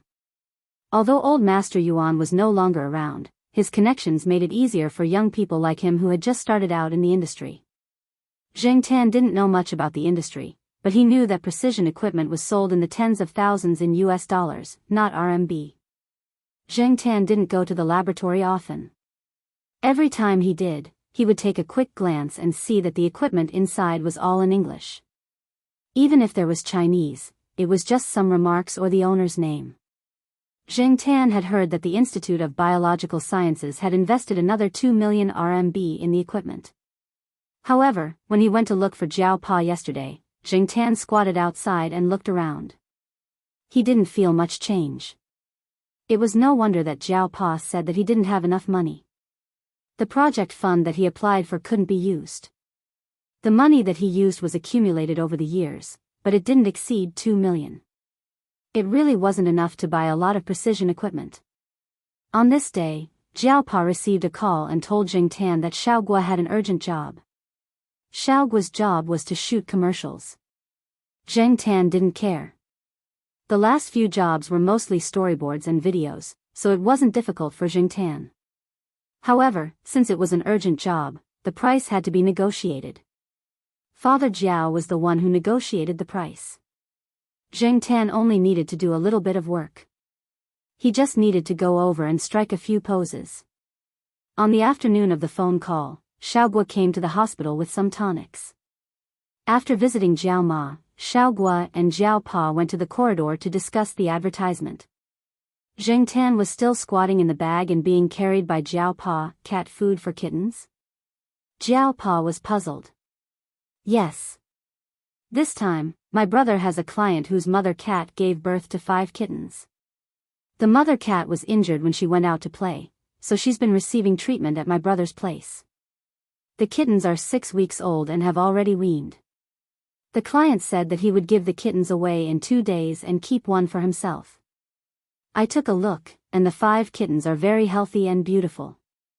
They have the bloodline of Siberian forest cats, so I want to take this opportunity to shoot an advertisement for kittens, Xiaogua explained. Xiaogua's brother was a veterinarian. Before the pet center was built, his brother's pet hospital and Xiaogua's pet supply store were separated. Now that they were merged, it was a one-stop service. Therefore, he knew that his brother had some customers. Xiaogua originally didn't want to shoot a cat food advertisement for kittens so soon. After all, it wasn't as easy to shoot a kitten advertisement as an adult cat food advertisement. The kittens weren't trained, so they wouldn't cooperate with you. Cat food for kittens? What do you want black charcoal to do? Jiao Pa was puzzled. I want to let the mother cat and the kittens work together. After all, if there are only kittens, the kittens won't be obedient. If there's a mother cat, she can control the kittens. Although it's difficult, it's better than just having the kittens. What do you mean? Jiao Pa still didn't understand. First of all, his cat was a male cat. It was said that wild male cats would kill kittens, and some domestic cats would do the same. It wasn't safe for kittens. Second, Xiaogua had a few cats in his store, and they were all gentle and kind. They were also famous breeds, so it was better than his bad-tempered native cat. What I mean is, let black charcoal try it first and see how it goes. Yesterday, a few cats in our store tried it, and they didn't meet my requirements. That's why I want black charcoal. After listening to Xiaogua's explanation, Jiao Pa nodded and didn't ask any more questions. They started to talk about the price. While the Jiao Pa and Xiaogua were talking about the price, Jingtan, who was squatting in the bag, was not in a good mood. Except for the 2 children in the Jiao family, he didn't like children, let alone kittens. It was so annoying. After the Jiao Pa and Xiaogua finished talking, Xiaogua left. He was going to pick up Jingtan at the family compound the next morning. If Jingtan could take the job, the price would be the same as what the Jiao Pa had agreed on. The kitten food in Xiaogua's store was more expensive, but the quality was guaranteed. As long as they could sell it, they would make a lot of money. That was why the price was higher than the previous times. Hearing the Jiao Pa's price, Jingtan decided to bear with it. It was just a few hours of shooting an advertisement. Black charcoal, I remember all the money you put in your card. Who knows when you will become a major shareholder. Also, don't let yourself be bullied when shooting an advertisement. You are there to shoot an advertisement, not to be bullied. It's okay if you don't do it. Jingtan hummed to show that he understood. The Jiao Pa's first sentence was obviously a joke, so Jingtan didn't take it seriously. The second sentence was also what Jingtan thought, so he didn't feel pressured. Anyway, he would still sleep when it was time to sleep and eat when it was time to eat. The next morning, Jingtan didn't go for a run. Instead, he squatted on the tall sycamore tree in the family compound and waited. It was the same for the past few times. That was why Xiaoguo didn't need to go into the building every time he came over. He just looked at the biggest sycamore tree. Now, the leaves of the sycamore tree had fallen a lot. Xiaoguo looked up and saw Jingtan at a glance. After Xiaoguo saw Jingtan, he smiled like he had seen gold. He patted the black travel bag on his back and said, "Black charcoal, let's go. Let's get to work." Jingtan didn't like the special pet bag, so every time Xiaoguo came to pick up Jingtan, he took a spacious travel bag or a slightly bigger bag. Since the pet center wasn't far from here, Xiaoguo rode an electric scooter and put the bag in the front basket of the scooter. Jingtan stayed in the bag, but his head popped out to look at the scenery outside. Xiaoguo's, obviously, pet center was doing better and better. With the support of old customers and the advertising effect of a few months, more and more people knew about it. After several advertisements in some online forums, some people came to him to order wholesale. Gradually, they became long-term customers. They didn't enter the pet center from the front door, but from a side door. It was close to the studio where Xiaoguo was shooting the advertisement, and there weren't many people going in and out. Every time the store manager brought this black cat, the staff were already familiar with it. Xiaoguo explained to them that this black cat had been specially trained, so it was very obedient and could shoot the advertisement quickly. Also, it was hired with a high salary.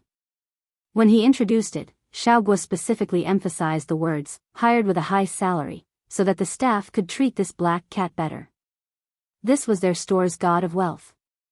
The reason why the canned cat food could be sold so quickly was mainly because of the advertising effect. Of course, the quality of the cat food produced by his store was also guaranteed. When he promoted others, Xiaoguo didn't forget to elevate himself. The others didn't doubt the store manager's explanation.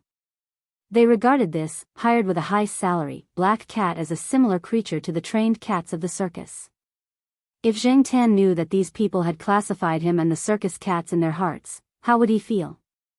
As usual, Zheng Tan jumped off the scooter and ran into the studio. It was still the same people, the same few cats and Xiaoguo's golden retriever, who were watching from the side. However, it was obvious that something was different. In a corner of the studio, there was a circle of about 7 or 8 square meters. Some of the props that were originally piled up there were put on the other side. In this area surrounded by plastic boards, 5 fluffy kittens were playing inside. 3 of them had obvious tiger stripes, and the other 2 were black and white. Xiaoguo said that these 5 cats were of Siberian forest cat lineage, so compared to ordinary cats, their fur was slightly longer. On a cat tree next to the circle, an adult American shorthair cat was squatting on it, its 2 front legs on the edge of the tree, looking at the 5 kittens inside. This American shorthair cat was called Prince. It was a cat in Xiaoguo's store. This coquettish name was also given by Xiaoguo. The cat head picture on the store's self-produced canned cat food was Prince. As for why this cat was put in the head picture, the main reason was the breed advantage of this cat. The cheeks of American shorthair cats were plump, and their physiques were bigger than many cats. Their bones were thick, and they looked very fleshy. Their backs were wide, and they looked strong. They were not as thin as field cats. At first glance, they looked quite dignified and approachable. Their appearance was much better than Jingtan's. Therefore, many pet food companies like to use American shorthair cats as their signboards. Of course, in terms of IQ, Jingtan was definitely better than it. However, there was no way to compare. After all, Jingtan had always considered himself as a human being, and it was not worthwhile to compare IQ with a cat. Another reason for not using Jingtan's head picture as a signboard was the black cat. After all, not everyone could accept a black cat. Many people were still afraid of black cats. Therefore, appearance was also very important. However, Jingtan could not change this. Anyway, he would not dye his fur. At this moment, Prince was staring at the 5 kittens inside. Its paws were moving from time to time.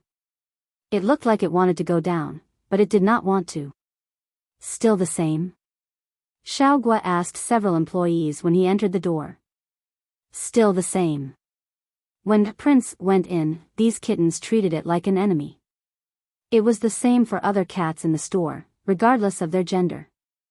However, boss, didn't you say that black charcoal had a bad temper? Will it bite the kittens if it goes in? An employee said. Jingtan, who had jumped onto a cat tree, heard this and turned to look at Xiaogua. How dare you speak ill of me? I have a bad temper. What's wrong with me? While thinking, Jingtan scratched a deep claw mark on the cat tree. The fur on the shelf was scratched off. Prince, who was not far away, also moved in the opposite direction. It was afraid that the bad-tempered black cat would attack. Looking at the claw marks on the shelf, Xiaogua's face twitched. There was a moment of hesitation, but it was quickly suppressed. He asked several employees to watch together. If the cat was going to bite the kittens, they would rush to save them. Jingtan squatted on the tall cat tree and looked at the 5 kittens inside. The 6-week-old kittens had already begun to show curiosity and neuroticism. Everything could become their teeth-grinding tool, and everything could become their toys. Furry mice, cat scratching sticks, wool balls, and so on were all things that they liked. When they were not playing with toys, they would also play with their tails, hind legs, or front paws. They would treat these as imaginary enemies to bite and scratch. Jingtan felt that this behavior was like schizophrenia. Looking at the 5 kittens below, Jingtan really did not want to go down with these little psychopaths. However, since he was here, he had to put on a show. Even if he did not want to do it, he had to go through the motions. If he could not shoot this advertisement, there would be plenty of time in the future. Therefore, Jingtan, who had prepared himself mentally, looked at an empty space inside and jumped down. The 5 kittens who were playing on their own were startled by Jingtan's sudden arrival. 2 of them arched their backs and their fur bristled. They were on high alert. Outside the circle, Xiaogua and several other employees were nervously watching. Once they found that the black cat was going to bite, they would go down to stop it. Xiaogua temporarily kept the 5 kittens because he had promised the customer. After Jingtan jumped down, he did not move. He knew that his every move was being watched by several people outside. He could not make any dangerous moves, like extending his claws or showing his fangs. He simply did nothing and stood there, waiting for the kittens to reject him so that he could get away. However, to everyone's surprise, the largest of the 5 kittens, whose fur was originally puffed up, slowly calmed down and started walking towards Jingtan. At first, it moved slowly and tentatively, but then it sped up and its tail was raised. Jingtan looked at the kitten with tiger spots approaching him and did not know how to react for a moment. It was so big that it looked like it could be sent flying with a raise of his hand. After the kitten with tiger spots came to Jingtan's side, it raised its small paw and touched Jingtan's forearm. It touched again, and touched again. Then it rolled on the ground and played with one of Jingtan's palms. Jingtan shook his beard. He really wanted to raise his paw and slap this little thing to the side. Soon, the other 4 kittens also came over. Some played with Jingtan's palms and feet, and some played with Jingtan's tail. Jingtan felt that he could not be indifferent anymore. He raised his foot and walked over the kitten next to his paw. After Jingtan walked, the 5 kittens followed one after another. The big one that ran fast even went up to stroke Jingtan's tail twice. However, Jingtan was very impatient now. He wanted to get rid of these little tails behind him. As soon as he sped up, the 5 kittens behind him began to meow. The meowing made people feel that Jingtan had done something that would make cats angry. Hence, a scene like this appeared. In the area enclosed by the plastic board, a black cat walked along the plastic board. Behind it, 5 kittens followed. When they couldn't keep up, they would start to meow. When the cat in front of them stopped, they would immediately follow. "Are you judging a cat by its appearance?" an employee said. After all, the cats in his shop had not been treated like this, but this black cat was different. Xiaoguo pointed at the black cat that was pulling its ears and walking around. Appearance? Do you think the cats in our shop are prettier or that black cat? The employee did not speak. Another employee asked, then why don't the 5 kittens reject black charcoal?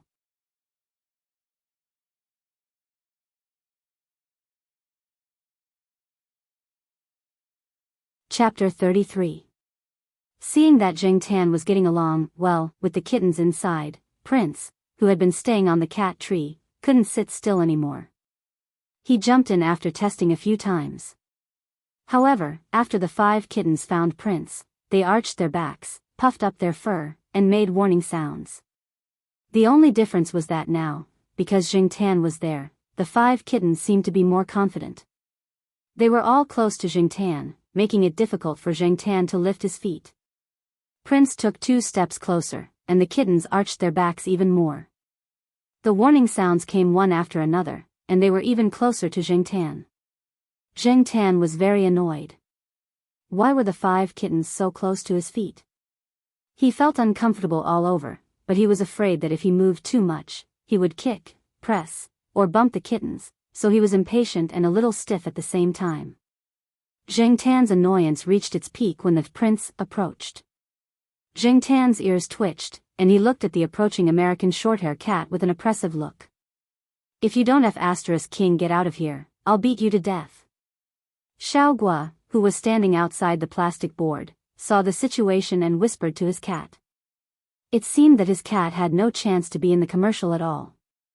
The kittens didn't give him any face at all. Under the pressure from all sides, Prince slowly stepped back, and then jumped out of the circle to find Xiaoguo for comfort.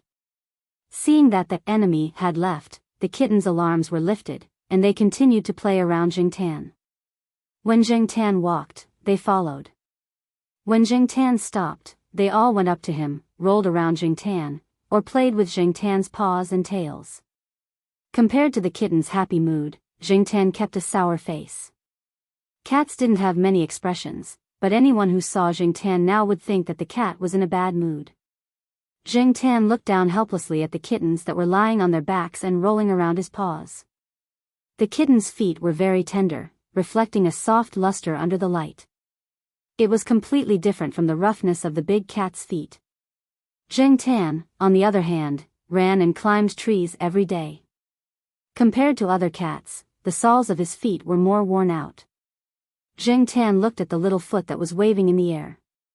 He raised one of his front paws and compared it with the little pink palm in the air. Tisk, it's really small. It can't even compare to the meatball in my palm. However, it was really quite soft. Crack. Crack. The sound of a camera taking a picture rang out, and the flash flickered. Jing Tan turned his head and looked over. Xiaoguo was holding a camera and taking photos excitedly. He kept changing his position and angle like a monkey.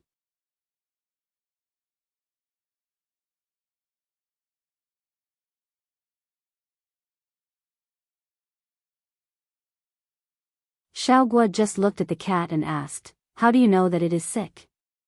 "It often lies in one place and doesn't move much. In the past, it would go out to play. When I teased it at home, it didn't respond. Although it didn't play much before, it still had some reaction. Now, it basically ignores the toys. It has been like this for a while. It is indifferent to many things and always stays there without moving. My neighbor said that it is probably sick." "Guo Xiaoming, is it very sick?" Yan Zi was worried. Xiaoguo thought for a while and asked, "Has its appetite changed?" "Yes, it eats a lot." Xiaoguo nodded and said, "It is nothing. Don't worry, your Li Yuanba is just pregnant." Jing Tan was speechless. Why did this sentence sound so scary? Yan Zi's reaction was even stronger after hearing this. She looked as if she had seen a mythical animal. "Impossible, my Li Yuanba is pregnant. It is a male cat." Xiaoguo rolled his eyes at her and pointed at the cat lying on its side in the pet bag. "You don't have to look at anything else. Just look at the color of its fur. Tortoiseshell cats are basically female cats. The reason for this color is due to the random inactivation of the X chromosome. If the inactivated X chromosome contains a linked recessive gene, the color will be black. If the inactivated X chromosome contains a dominant gene, the color will be yellow. The inactivation of the X chromosome in different parts of the cat's fur is random, so the color of the cat's fur will be modeled like this, which is the color of yellow and black tortoiseshell. After listening to Xiaoguo's explanation, Yanzi hesitated. I studied computer science, not chromosomes. Yanzi and Xiaoguo were high school classmates, but they studied different majors in university. Didn't the people around you tell you that it is a female cat? Xiaoguo didn't understand. Yanzi lived in an old residential area. The neighbors should be familiar with each other and should communicate with each other. If one person couldn't recognize it, how could others not recognize it? I don't go out much. Our neighbor said it is a male cat, so I named it Li Yuanba. Yanzi was a little embarrassed. Yanzi's real name was Li Yan. It was a very common name. She was not good at dressing up, so she didn't have much presence among her classmates. The cat was actually a stray cat that was later adopted by Yanzi and brought home. Your neighbor? The guy with the middle parting who likes to wear shiny leather shoes? Xiaoguo asked. Yes, that's him. Yanzi nodded. Xiaoguo snorted. That guy brought his cat over last week to let the cat have a little dick. His cat is a female, so what's the point of having a dick? That guy probably thinks that it's easy to tell the gender of a cat from a dog. After knowing that her cat was pregnant, Yanzi asked a lot of things to pay attention to, and Xiaoguo answered them one by one. When a female cat is pregnant, drugs and chemicals should be avoided, especially steroids and graymycin used to treat mold. The quantity, quality, and type of food should also be paid special attention to. Yanzi brought a recording device and recorded all of Xiaoguo's words. Okay, let's talk about these first. You can check the information yourself. If you don't understand, you can ask me. You can leave a message online or in the mail. I guess I'll be a little busy recently. When I'm done, I'll take some time to check the messages and mail. Okay, thank you. Hey, are those kittens? Yanzi's eyes swept over to the furry ball in the corner. Yes, a 6-week-old kitten. It just shot a commercial and is sleeping because it's tired. A commercial? A commercial for kittens? Can I see it? Xiaoguo thought about it and didn't refuse. He showed some of the unedited clips to Yanzi. So cute, Yanzi praised. Then she pointed at Jingtan, who was resting on the highest cat tree after eating, and asked Xiaoguo, is this the black cat's kitten? No, the mother of these kittens is a short-haired domestic cat, and the father is a Siberian forest cat. This is confirmed. You can tell by looking at the fur of these kittens, Xiaoguo explained. Then why does it get along so well with the kittens? Probably because it has a strong affinity with the kittens. Xiaoguo didn't understand this question. Then this black cat is really special. Hey, Guo Xiaoming, when my kittens are born, bring them over to shoot some videos. We may need to borrow this black cat. Xiaoguo didn't say anything, but looked in the direction of Jingtan.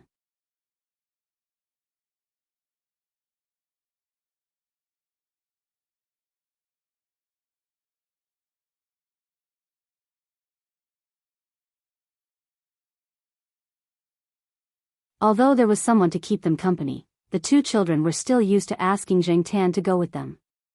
After sending the group of children to the school gate, Jingtan began to run again. He ran to the woods to practice climbing trees. During this time, Jingtan rarely saw Xiaozhuo when he went to the artificial lake. He heard that because the weather was too cold, Xiaozhuo stayed at home to rest.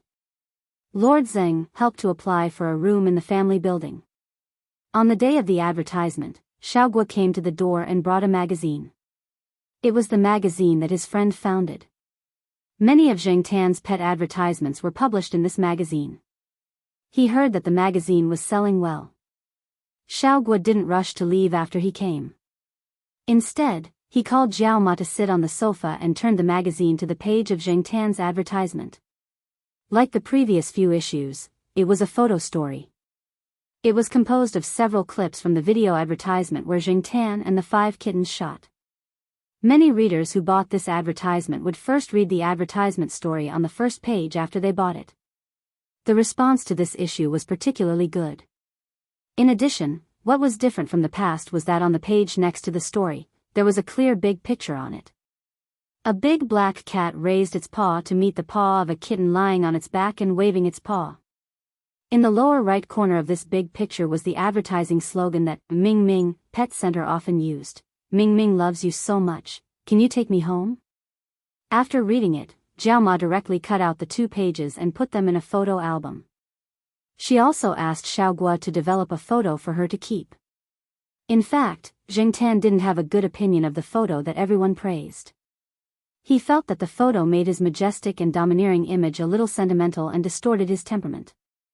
No matter what Zheng Tan thought of this kitten advertisement, the sales volume determined everything. Xiaogua's store also had more orders for kitten food.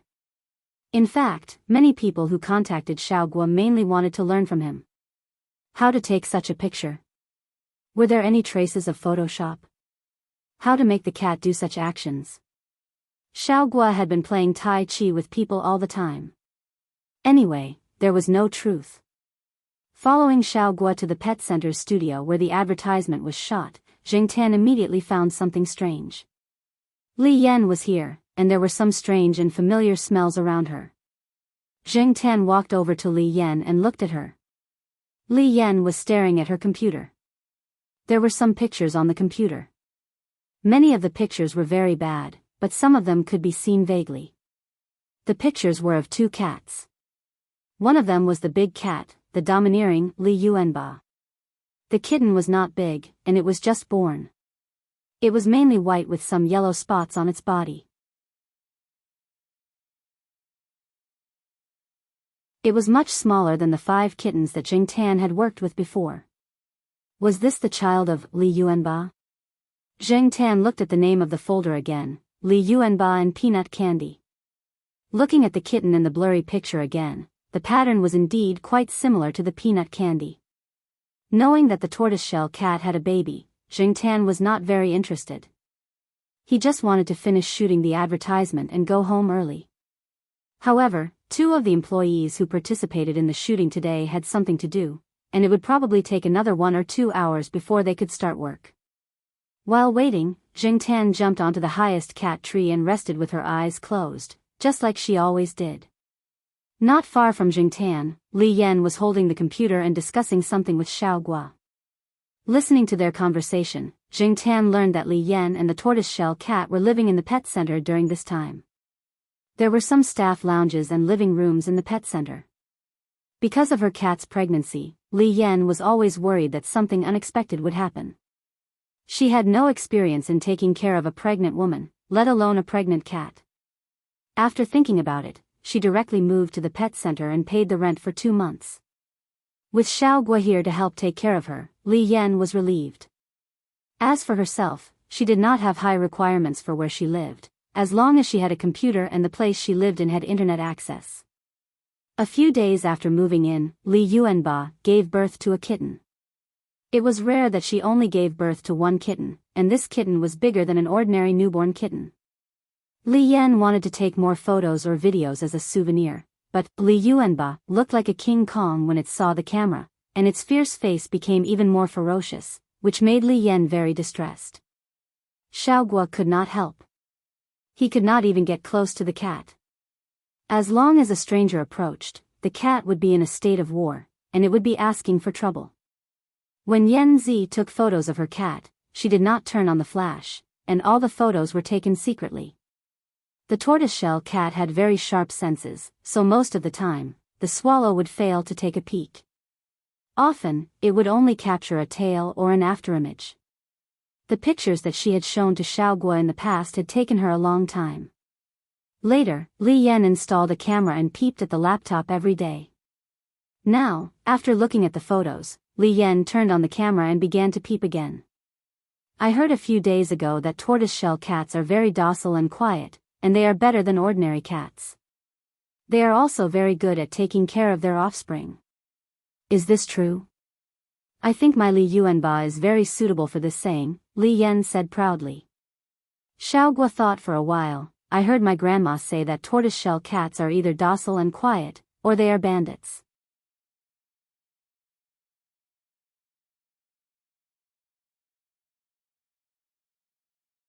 Or would he anxiously survive in this cramped social environment with his tail between his legs? Zheng Tan really didn't know. When the two employees came back, Zheng Tan collected his thoughts and began to work. The advertisement this time wasn't difficult. It wasn't about kitten food, so it didn't take long. After shooting, Xiaogua sent Zheng Tan back to the eastern courtyard. After eating and drinking to his heart's content, Zheng Tan lay on the sofa at home and accompanied the Jiao Ma to watch that kind of slow TV series for a while. After a nap, he went out to play.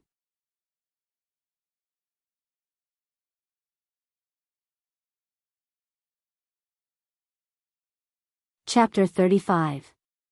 Since the Institute of Biological Sciences had brought in a few professors who had studied abroad, and due to the expansion of enrollment, the Institute of Biological Sciences had decided to redistribute some of its resources, including the faculty's office. The Jiao Pa's original office had been allocated to the 3 young lecturers' offices.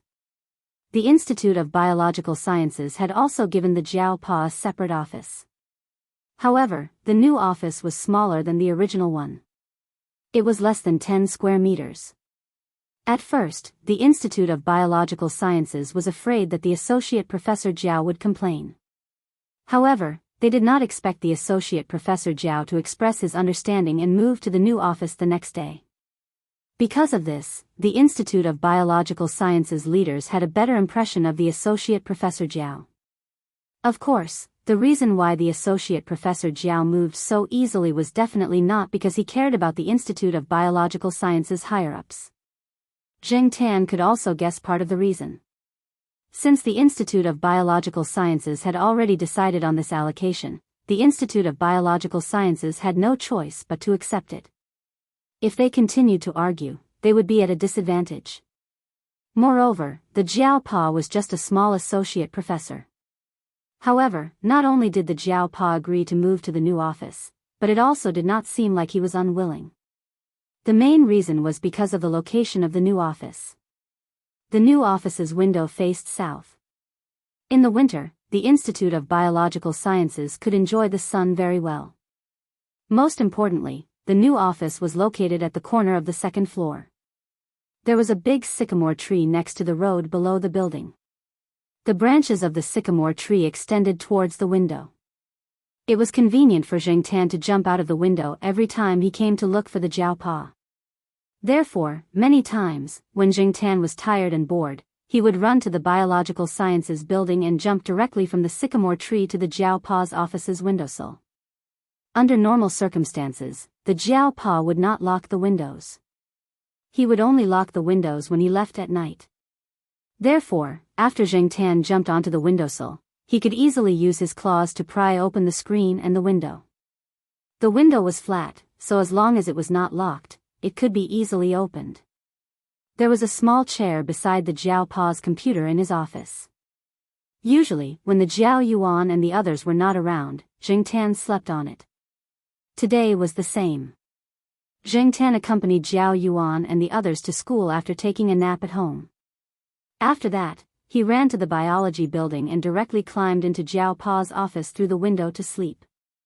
At this time, the sun just happened to shine on the chair.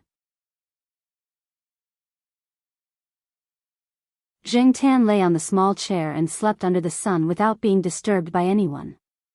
After sleeping until 5:00, Zheng Tan looked at the clock on the wall and stretched himself. Jiao Pa probably wouldn't be home for dinner again today. Recently, he had been asking his students to bring food for him. Currently, Jiao Pa had 3 students under him. One of them was Xian, who was a postgraduate student under him. The other 2 were Jiao Pa's students who were doing their undergraduate thesis under him. Recently, Jiao Pa had been eating with them. The four of them were often busy until midnight. Although Jiao Pa had previously said that he would accept a few more postgraduate students this year, when it came to choosing students, he still chose based on his previous standards. Some of the teachers in the institute had several postgraduate students who had already entered the laboratory to follow up on their projects. Jiao Pa still only had one direct student, Exian. The good students who were about to graduate either went abroad or were taken in by a few big names in the institute. The rest of the students who were slightly better were divided up by the teachers who had more projects and were relatively rich. In the end, Jiao Pa did not take a fancy to any of the postgraduate students. He wanted to wait until after the national postgraduate examination to see who had applied for it. In addition to being busy with research projects, Jiao Pa also had to pay attention to Yuan Zi's company. Yuan Zi's company was called Tian Yuan Biology. Tian was taken from a word in Professor Yuan's name, and Yuan was a homonym of Yuan. Zheng Tan heard from Jiao Pa and Yuan Zi that they might set up a special research and development department in the future. However, the company had limited talents now. Many outstanding talents were not willing to join a small company that had just been established. Therefore, for Jiao Pa and Yuan Zi, there was still a long way to go. Associate Professor Jiao bought some of the experimental equipment and supplies from the company. He could use less money to buy more experimental necessities. Yuan Zi also expressed his support. If the project was done well, it would be very useful for Jiao Pa to become a professor. Associate Professor Jiao also recommended the company to some teachers who wanted to save money on projects. He did not explicitly say that he had a share in the company. Instead, he casually mentioned it when the teachers were chatting. These teachers had a lot of projects in their hands. The funds approved by the higher-ups were in the hundreds of thousands or even millions. They wanted to make a fortune with these funds and buy equipment and supplies. Associate Professor Jiao and Yuan Zi knew the trick, so they did not say much. After waiting for another 10 minutes, when the hour hand pointed to 6, Zheng Tan jumped out of the window. He closed the window and went home for dinner.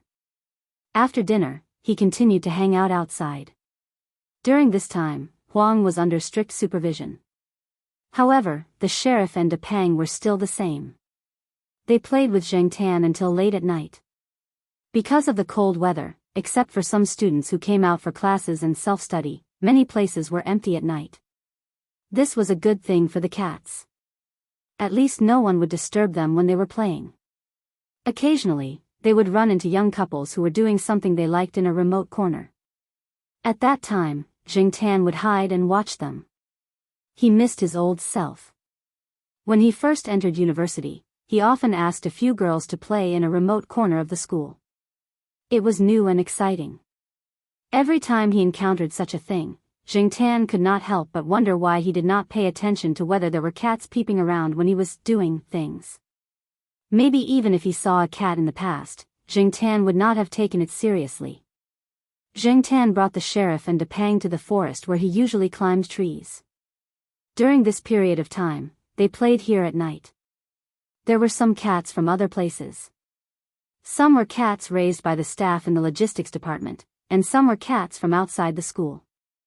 After all, this was the edge of Chu Hua University. It was very close to the side door. Many cats from outside the school often came here to play. When there were many cats, it was natural to fight. Anyway, the sheriff had fought many times. As for De Pang, it was still the same. No one dared to provoke it, and it was too lazy to care about other cats.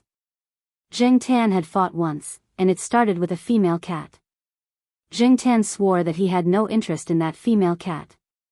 In his heart, Zheng Tan still saw himself as a human. He could not get excited about a cat. He would rather go to a remote corner of the school to see those live sex scenes. However, that female cat came up to Zheng Tan, and this made Zheng Tan hostile.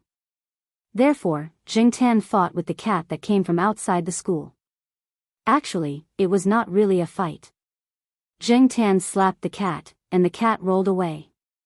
He did not control his strength well, and used a little too much strength. Therefore, when the cats that saw that scene saw Jingtan again, they all retreated. The cat that was slapped by Jingtan did not come to the forest for a long time after that. Later, even if it came, it did not dare to provoke Jingtan. In the forest at night, other than the rustling and falling sounds caused by the wind, there was also the sound of cats scurrying in the forest. Cats could express their feelings in a direct way, but they could also be shy. Two cats that got along well would lick each other's fur. As they licked, they might bite each other. As they bit, they would kick their legs and fight. After the fight, they would stay together and be lovey-dovey. Therefore, Jingtan would often see two cats chasing each other in the grass. He would hear the screams of a cat being bitten. Then, not long after, the two cats would lick each other's fur again. In the grass under the tree, cats were running around, and from time to time, they could be heard meowing. Jingtan did not care about them. Jingtan liked this kind of night, when he was not disturbed. Under the cover of the night, even if his behavior was shocking, he would not be discovered. This way, he could run around without fear. The cats scurried in the bushes while Jingtan scurried from tree to tree like a monkey. Under the moonlight, one could only catch a glimpse of a blurry shadow. If one did not look closely, one would not be able to see it. Night, black cats. Jingtan quickened his steps. The sense of security and self-satisfaction of standing at a high place made Jingtan unwilling to stop. He ran along the branches, and when he was about to reach the top, he jumped onto another tree. Facing the night wind, sometimes he would bump into the falling leaves. He rushed through the leaves and continued to move forward. It was as if he had broken through a heavy obstacle. His heart seemed to be suddenly enlightened, and this made Jingtan very excited. When Jingtan stopped and came back to his senses, he found that he had already left the cat some distance behind. However, Sheriff and Depang would definitely come over later, and the other cats would follow. Standing on a branch, Jingtan panted and breathed in the cool night wind. The coolness stimulated his nerves, and his emotions gradually calmed down. He raised his arm to scoop up the fallen leaves and stepped on them. He sharpened his claws and cut the leaves into small pieces. A gust of wind blew, and the small pieces of leaves scattered. Jingtan finished scratching 2 leaves. He still hadn't heard the movements of Sheriff and Depang, and he complained in his heart about why they hadn't come yet. Suddenly, Jingtan's ears moved, and he looked in a direction in front of him. There was the sound of dragging and other noises. It seemed that someone's mouth was covered, and they could only make noises from their nostrils. The struggle made the surrounding bushes make a heavy, fast, and short rustling sound. Listening to the sound, the person whose mouth was covered was a woman. In addition to her, Jingtan also heard a man's low voice. He didn't know what he was saying, but the sound went deeper into the forest. Jingtan lightened his steps and carefully jumped onto another tree. Under the cover of the sound of the night wind blowing the leaves, he moved in that direction. Soon, Jingtan understood what had happened. In fact, even if he didn't see it with his own eyes, Jingtan could guess. Every university had 1 or 2 doctors' roads. This wasn't a good term. In fact, this term was full of sarcasm.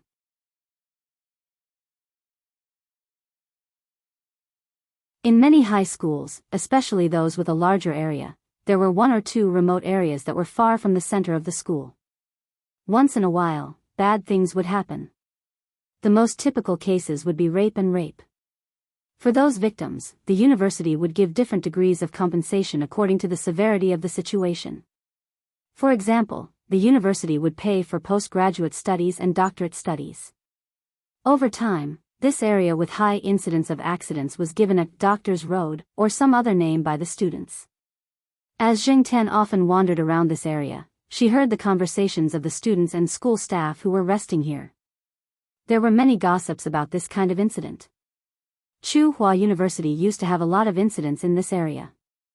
Because it was located in a remote area, there were many half-abandoned old houses around. The history was too long, so the original plan wasn't suitable for the current situation. There were too many turns on the road. Other than some necessary engineering vehicles, private cars were unwilling to use this area.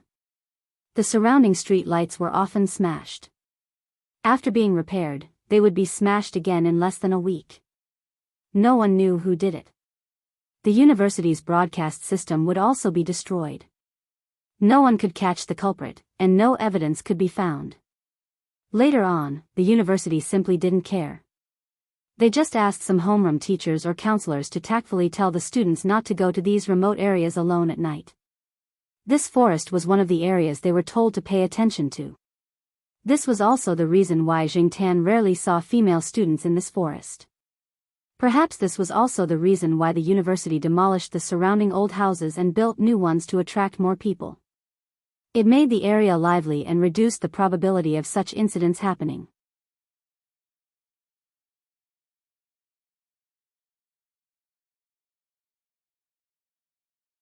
Chapter 36. When Jingtan moved toward the source of the noise, she saw signs of a struggle and a phone that had fallen to the side, as well as a ladle-like bag that was lying on the ground. There was also a strong pungent smell in the air.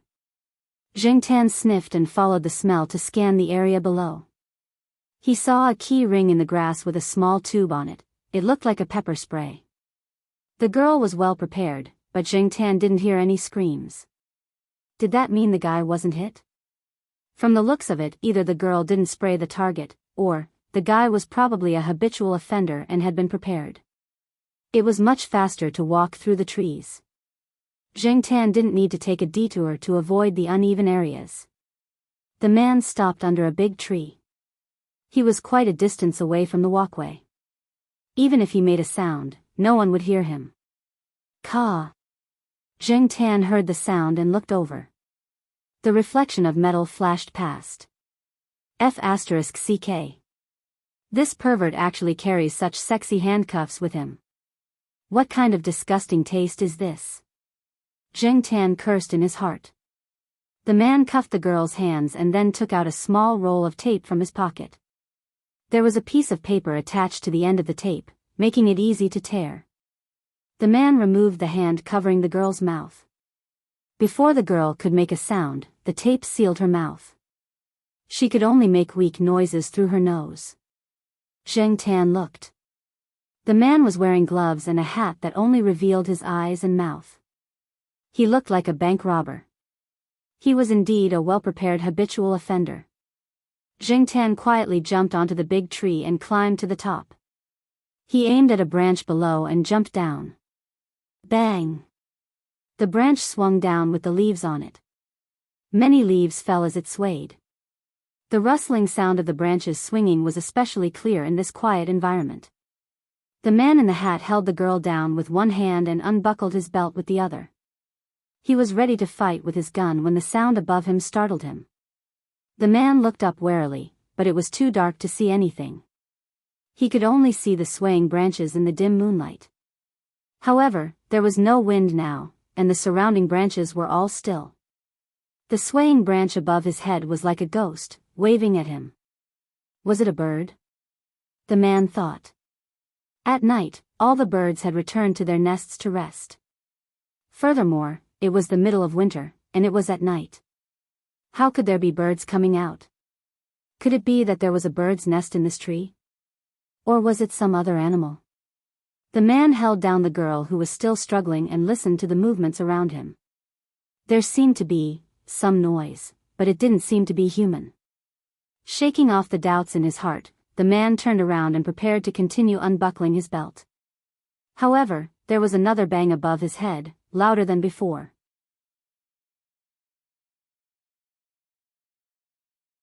Originally, he didn't want to pay attention to it, but the cracking sound above his head made him forcefully suppress his desire. This was because a branch as thick as a child's arm had fallen from above, carrying some leaves that hadn't fallen yet. When he raised his head, it just happened to hit his face. Ah! The man let out a cry of pain. In addition to the pain of being hit by the branch on his face, the leaves also swept into his eyes. The girl who was pressed to the ground took advantage of this gap to get up and stagger, wanting to escape. However, she only took 2 steps before the man grabbed her ankle. She tried to kick but couldn't break free. She was already exhausted. A whoa, a strange cry made the two people's movements stagnate at the same time. This cry made it difficult to distinguish what animal it was. Wolf? There definitely wouldn't be one here. After all, it was on campus. Wild dog? That was possible. The man took out a folding knife from his pocket. The blade reflected a cold light under the moonlight. Zheng Tan hid behind a tree. From the beginning, he didn't intend to rush up directly. It was fine when he was a human, but now he was a cat. If he really fought, he would be at a disadvantage. Moreover, he felt that since the other party came prepared, they would definitely bring a knife. If he rushed up rashly and exposed himself, it was likely that not only would he not be able to save people, but he would also lose his life. Rustle, rustle, rustle. Some noises came from the bushes in the surrounding forest. This made the man even more nervous. Please don't let it be a wild dog. He heard that some starving wild dogs would eat people. He had some chance of winning against one wild dog, but if he were to face a group of wild dogs, he would probably be lucky to escape safely. The rustling sound was getting closer and closer. The man pressed down the person under him with one hand and held the knife with the other, paying attention to the direction of the rustling sound. At this moment, the man suddenly felt a strong force hit his arm from the side. His arm went numb, and the knife fell. He himself was also thrown more than a meter away by the force. Zheng Tan was waiting for this opportunity. He even calculated the angle and the position of the collision. When the other cats came over, they would create a noise to attract the man's attention. Zheng Tan would then succeed in one hit. There was a slope here. After the man landed, he rolled down the slope directly. Zheng Tan followed him to take a look. The man probably twisted his ankle and limped away quickly. He probably thought that someone was coming over and found out what happened to him, so he wanted to escape. The man would never have thought that it was a cat that knocked him down the slope and not a wild dog or someone else. Because the girl was still there, Zheng Tan did not chase after him. However, if he met the man again, Zheng Tan would definitely be able to recognize him. A cat's nose was very sensitive. Even if the man changed his hat, Zheng Tan would be able to pick him out from the crowd. When Zheng Tan walked up the slope, he saw a coat thrown in the bushes. It had the same perfume smell as the girl. The girl had probably just attended a banquet or something. She was wearing a long dress, and the woolen coat outside had been torn off and thrown to the side in the previous struggle. A gust of wind blew. Zheng Tan felt the coolness in the air. After thinking for a while, he went over and bit the woolen coat and dragged it up the slope. When he saw the girl, she was holding the knife that the man had dropped and looking around vigilantly. The moment Zheng Tan appeared with the woolen coat in his mouth, the girl instantly made a move to attack with the knife. However, with the faint moonlight, the girl did not see anyone. She looked down and found the coat that she had dropped with difficulty. Then, she saw the cat next to the coat that was hard to see in the night. Whoosh whoosh whoosh, one by one, the cats came out of the bushes. When they ran over and saw that there was a human here, they did not immediately show up. They only came out when Zheng Tan appeared. The first to bear the brunt of the attack was Sheriff. He jumped out from the bushes as soon as Zheng Tan appeared. He even meowed and jumped into the air to swat away the leaves that had fallen to the ground. He was playing with the leaves. However, no one was in the mood to watch the sheriff's performance. When the girls saw the cats appear one by one, she strangely felt a lot more at ease. She listened carefully and did not notice anyone approaching. After her heart relaxed, the girl sat on the ground with her legs curled up. Her handcuffed hands were still holding the knife, but they were trembling. Zheng Tan paused, dragged the woolen coat over, and put it next to the girl's feet. What should he say at this time? Lend you my shoulder to lean on? Lean on my ass. How could you lean on a cat's shoulder? Zheng Tan was thinking when a pair of hands reached out and pulled him over. The girl hugged Zheng Tan in her arms and rested her chin on Zheng Tan's back. Her body was still trembling, and the knife was put aside. The cat's body temperature was slightly higher than that of a human's. She felt that the chill had been dispelled, and her stiff and tired limbs were gradually recovering. The way the girl hugged Zhengtan made him uncomfortable. He was a little hurt by her kneecaps. However, the girl hugged Zhengtan tightly as if she was clutching at a life-saving straw. Zhengtan could not see the girl's eyes, but he felt the coldness of the girl's hands and the fear that had not yet subsided. The girl was too tight. Zhengtan could not help but shake his tail on the girl's arm, indicating that she should relax. The girl did not respond. He shook again. Still no response. Zhengtan stopped shaking. It was useless. Instead, he slowly moved his tail from the girl's wrist to her elbow, and then to her arm. Zhengtan would never admit that he was taking advantage of her. The girl also did not know that the cat she was hugging was thinking in a dirty direction. Her breathing was still a little short, and her mouth was still closed after the tape was removed. Her breath made Zhengtan's ears itchy, but he could only shake his ears. Every time the girl breathed, Zhengtan's ears would shake twice. When Zhengtan came over, he hid the tag on his neck on a tree, so the girl did not know whose cat she was hugging. The wind blew, and the leaves in the air swirled and fell. Some of the fallen leaves on the ground also moved with the wind.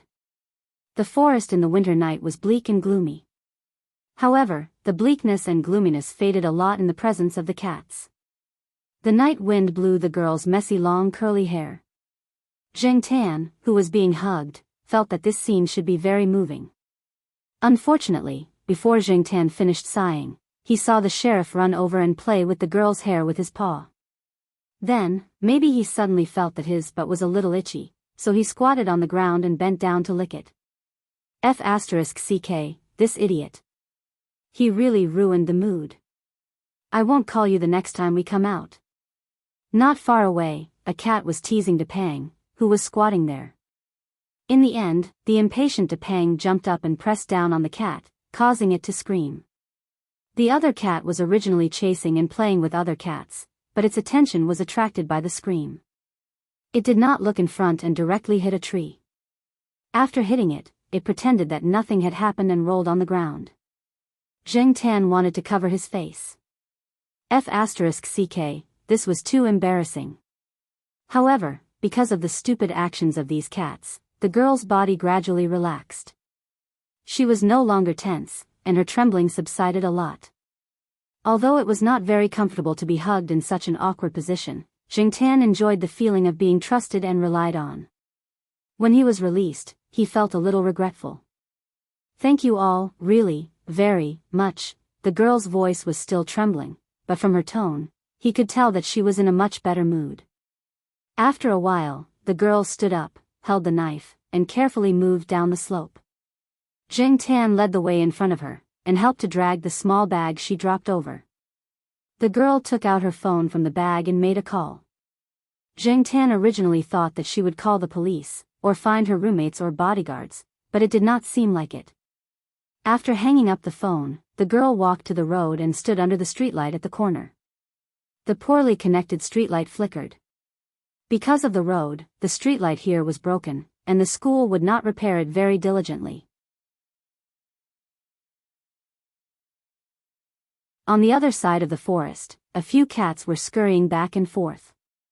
Because of the light and angle, the girl could see a few pairs of shining eyes in the dark when she raised her head slightly. If it was any other time, she would definitely feel that this situation was very scary and that these cats were very evil. But now, she felt that these pairs of eyes were more reassuring than the streetlights. Zhengtan stayed next to the girl, waiting for the people she called to come before leaving. Zhengtan did not leave, so Sheriff and Depang did not run far. The other cats saw that these three cats were staying here, so they also stayed around. 10 minutes later, a Land Rover drove over. There were 2 men and a woman inside, and they were all very respectful to the girl, but they did not say much. After the girl got into the car, she looked out the window. The black cats that were originally squatting there were no longer there, and the shadows of the cats in the forest were also gone. Zhengtan did not care too much about what happened that night. He went back to take a shower, and let the Jiao Pa help him dry his fur. Then, he crawled into Gu Yuzi's warm bed. Usually, he would eat, sleep, run, and walk. That afternoon, Jingtan was lying on the small chair in the Jiao Pa's office, sleeping. The Jiao Pa next to him was helping a student edit a thesis. Suddenly, the Jiao Pa's phone rang. Hello. Yuanzi, what's up? Jingtan's ears moved, but he did not open his eyes. He listened to the conversation between the Jiao Pa and Yuanzi. However, the phone was not very loud, and a construction vehicle happened to pass by outside, making a rumbling sound. The rear of the biology building was being expanded, so Jingtan could only guess a few things from the Jiao Pa's answer. Associate Professor Jiao listened to Yuanzi on the other end of the phone, and his expression gradually became strange. I don't know anyone from Changwei Group. You know that I've been busy with a project recently, and I don't have much time to go home every day. How could I know someone like that? Yuanzi said something else, and one of his sentences made the Jiao Pa's expression change, and the corner of his mouth twitched. Is there really a cat on the business card that the chairman of Changwei Group gave you? Or is it a black cat? Associate Professor Jiao's voice rose as he spoke, and he seemed to be in disbelief. Okay, I think I have a guess. I'll let you know when I confirm it. After the phone call, Associate Professor Jiao put the phone on the table and flapped it twice on Jingtan's head.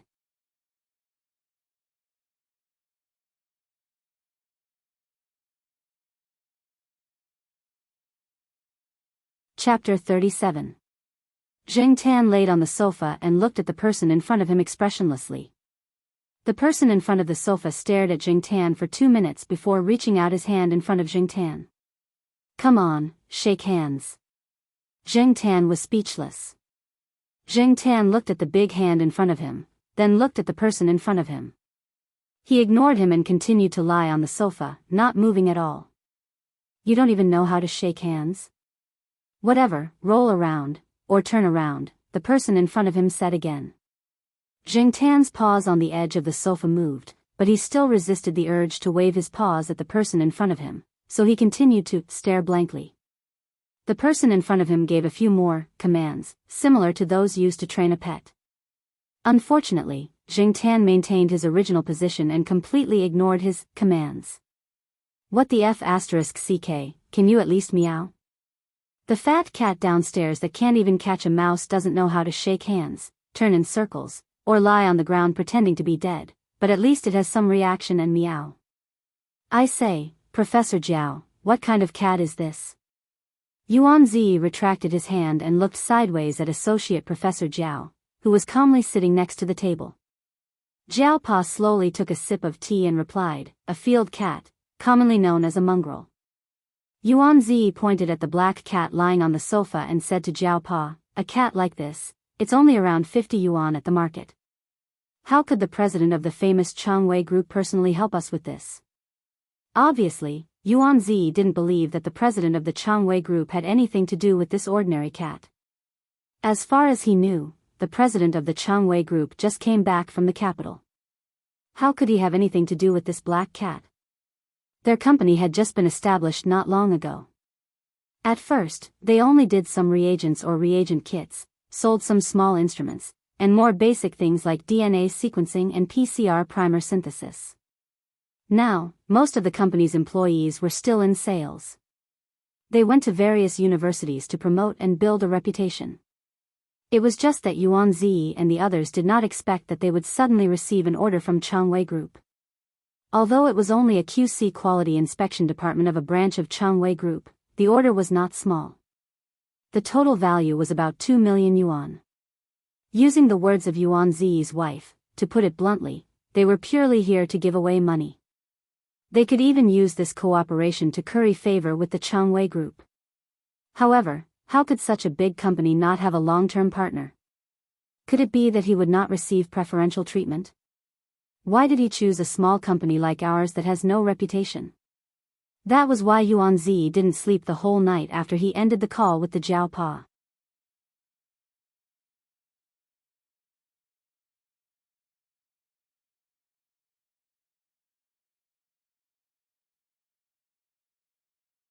Yuanzi knew a lot of people in the academic world, but there was only one real tycoon in the business world. Yuanzi felt that Chairman Zhao looked a lot friendlier today. Unlike yesterday, when he was smiling and not too distant, but he still had a strong aura that made people unable to get close to him. Yuanzi glanced at Chairman Zhao and was even more certain that Chairman Zhao had restrained himself a lot. It was as if he was guiding the younger generation. He also felt a lot more sincere. Chairman Zhao didn't immediately promise to help, but he did impart some of his experience. What he meant was that he had high hopes for their new company. Now was also a period of opportunity. After the company developed, both parties might have more opportunities to work together. When Chairman Zhao spoke, he wasn't just saying it. As long as his requirements were met, he would fulfill his bottom line. This made Yuanzi's heart burst with fireworks. While the three men were talking about the direction of the company and current trends, the girl had already walked over to Zhengtan. Zhengtan had been lying in the middle of the sofa ever since the guests came in. A quarter of the originally small sofa was taken up, and there were 2 pillows and a plush doll on the sofa. There was even less space left. It was a bit difficult for a man to sit on the side, but it was still possible for a slim girl to sit there. Zheng Tan looked. The wounds on Zhao Li's face and hands could no longer be seen. He guessed that the reason why he had waited so many days was because of those injuries. After all, the cause of those injuries wasn't easy to explain. Zhao Li's eyes lit up when he saw the black cat lying on the sofa, and the smile on his face deepened. After sitting down on the sofa, Zhao Li carried the black cat that was lying on the sofa and looking at him on his lap, and stroked its fur. Zheng Tan's heart rippled for a while, but it wasn't very comfortable. After thinking about it, Zheng Tan jumped off the sofa and ran to Gu Yuzi's room. He opened the second drawer and took out a comb. He went back to the living room and jumped onto the sofa to put down the comb. Zhao Li thought that the black cat didn't like him, but he didn't expect to encounter such a situation. After being stunned for a while, he chuckled. Zhao Li picked up the comb and began to comb the black cat's fur. Its fur wasn't long, and Zheng Tan usually had Gu Yuzi comb it for him. Its short fur didn't knot easily, so the comb went smoothly. The short fur on its head was also combed. Zheng Tan narrowed her eyes and followed the movements of the comb in Zhao Li's hand. The tip of her tail also moved up and down. It was indeed more comfortable like this. The Jiao Pa and Yuanzi who were chatting saw this scene and their faces twitched. They really wanted to go over and pinch the little bastard's cat ears and scold him. "You're a guest, an important guest. You're so important that you can't even compare to his little finger. You're actually letting this important guest comb your fur. You even look like you're enjoying it." Chairman Zhao and Zhao Li didn't stay for too long. After half an hour, they bid farewell and left. Chairman Zhao didn't say much about the reason for his visit, but he clearly pointed out that the Jiao family's black cat had helped his daughter a lot. As for the details, Chairman Zhao kept his mouth shut. The Jiao Pa and Yuanzi sent the 2 of them downstairs. There were already people waiting there. There were 2 cars parked in the parking lot. Chairman Zhao and Zhao Li got into one of them, and the other was the Land Rover Zheng Tan saw before. After the 2 of them returned to the 5th floor, Yuanzi closed the door and stared at Zheng Tan. It was as if he wanted to see if there was anything wrong with Zheng Tan. "I remember that you said you wanted the black rice porridge." The Jiao Pa crossed his legs and said. Yuanzi paused. He walked to the dining table and picked up the bowl of black rice porridge. Just when the Jiao Pa and Zheng Tan thought Yuanzi was really going to leave with the bowl of black rice porridge, Yuanzi dragged a stool over and placed it in front of the sofa, facing Zheng Tan. After placing the bowl of black rice porridge on the stool, Yuanzi went to the kitchen and took out 3 wooden chopsticks. He stuck them into the bowl of porridge, then stepped back and bowed. "Nice to meet you, Zheng Tan and the Jiao Pa. You're tuning into the Romantic Tales YouTube channel. Don't forget to subscribe and join us on this journey to catch the most captivating stories.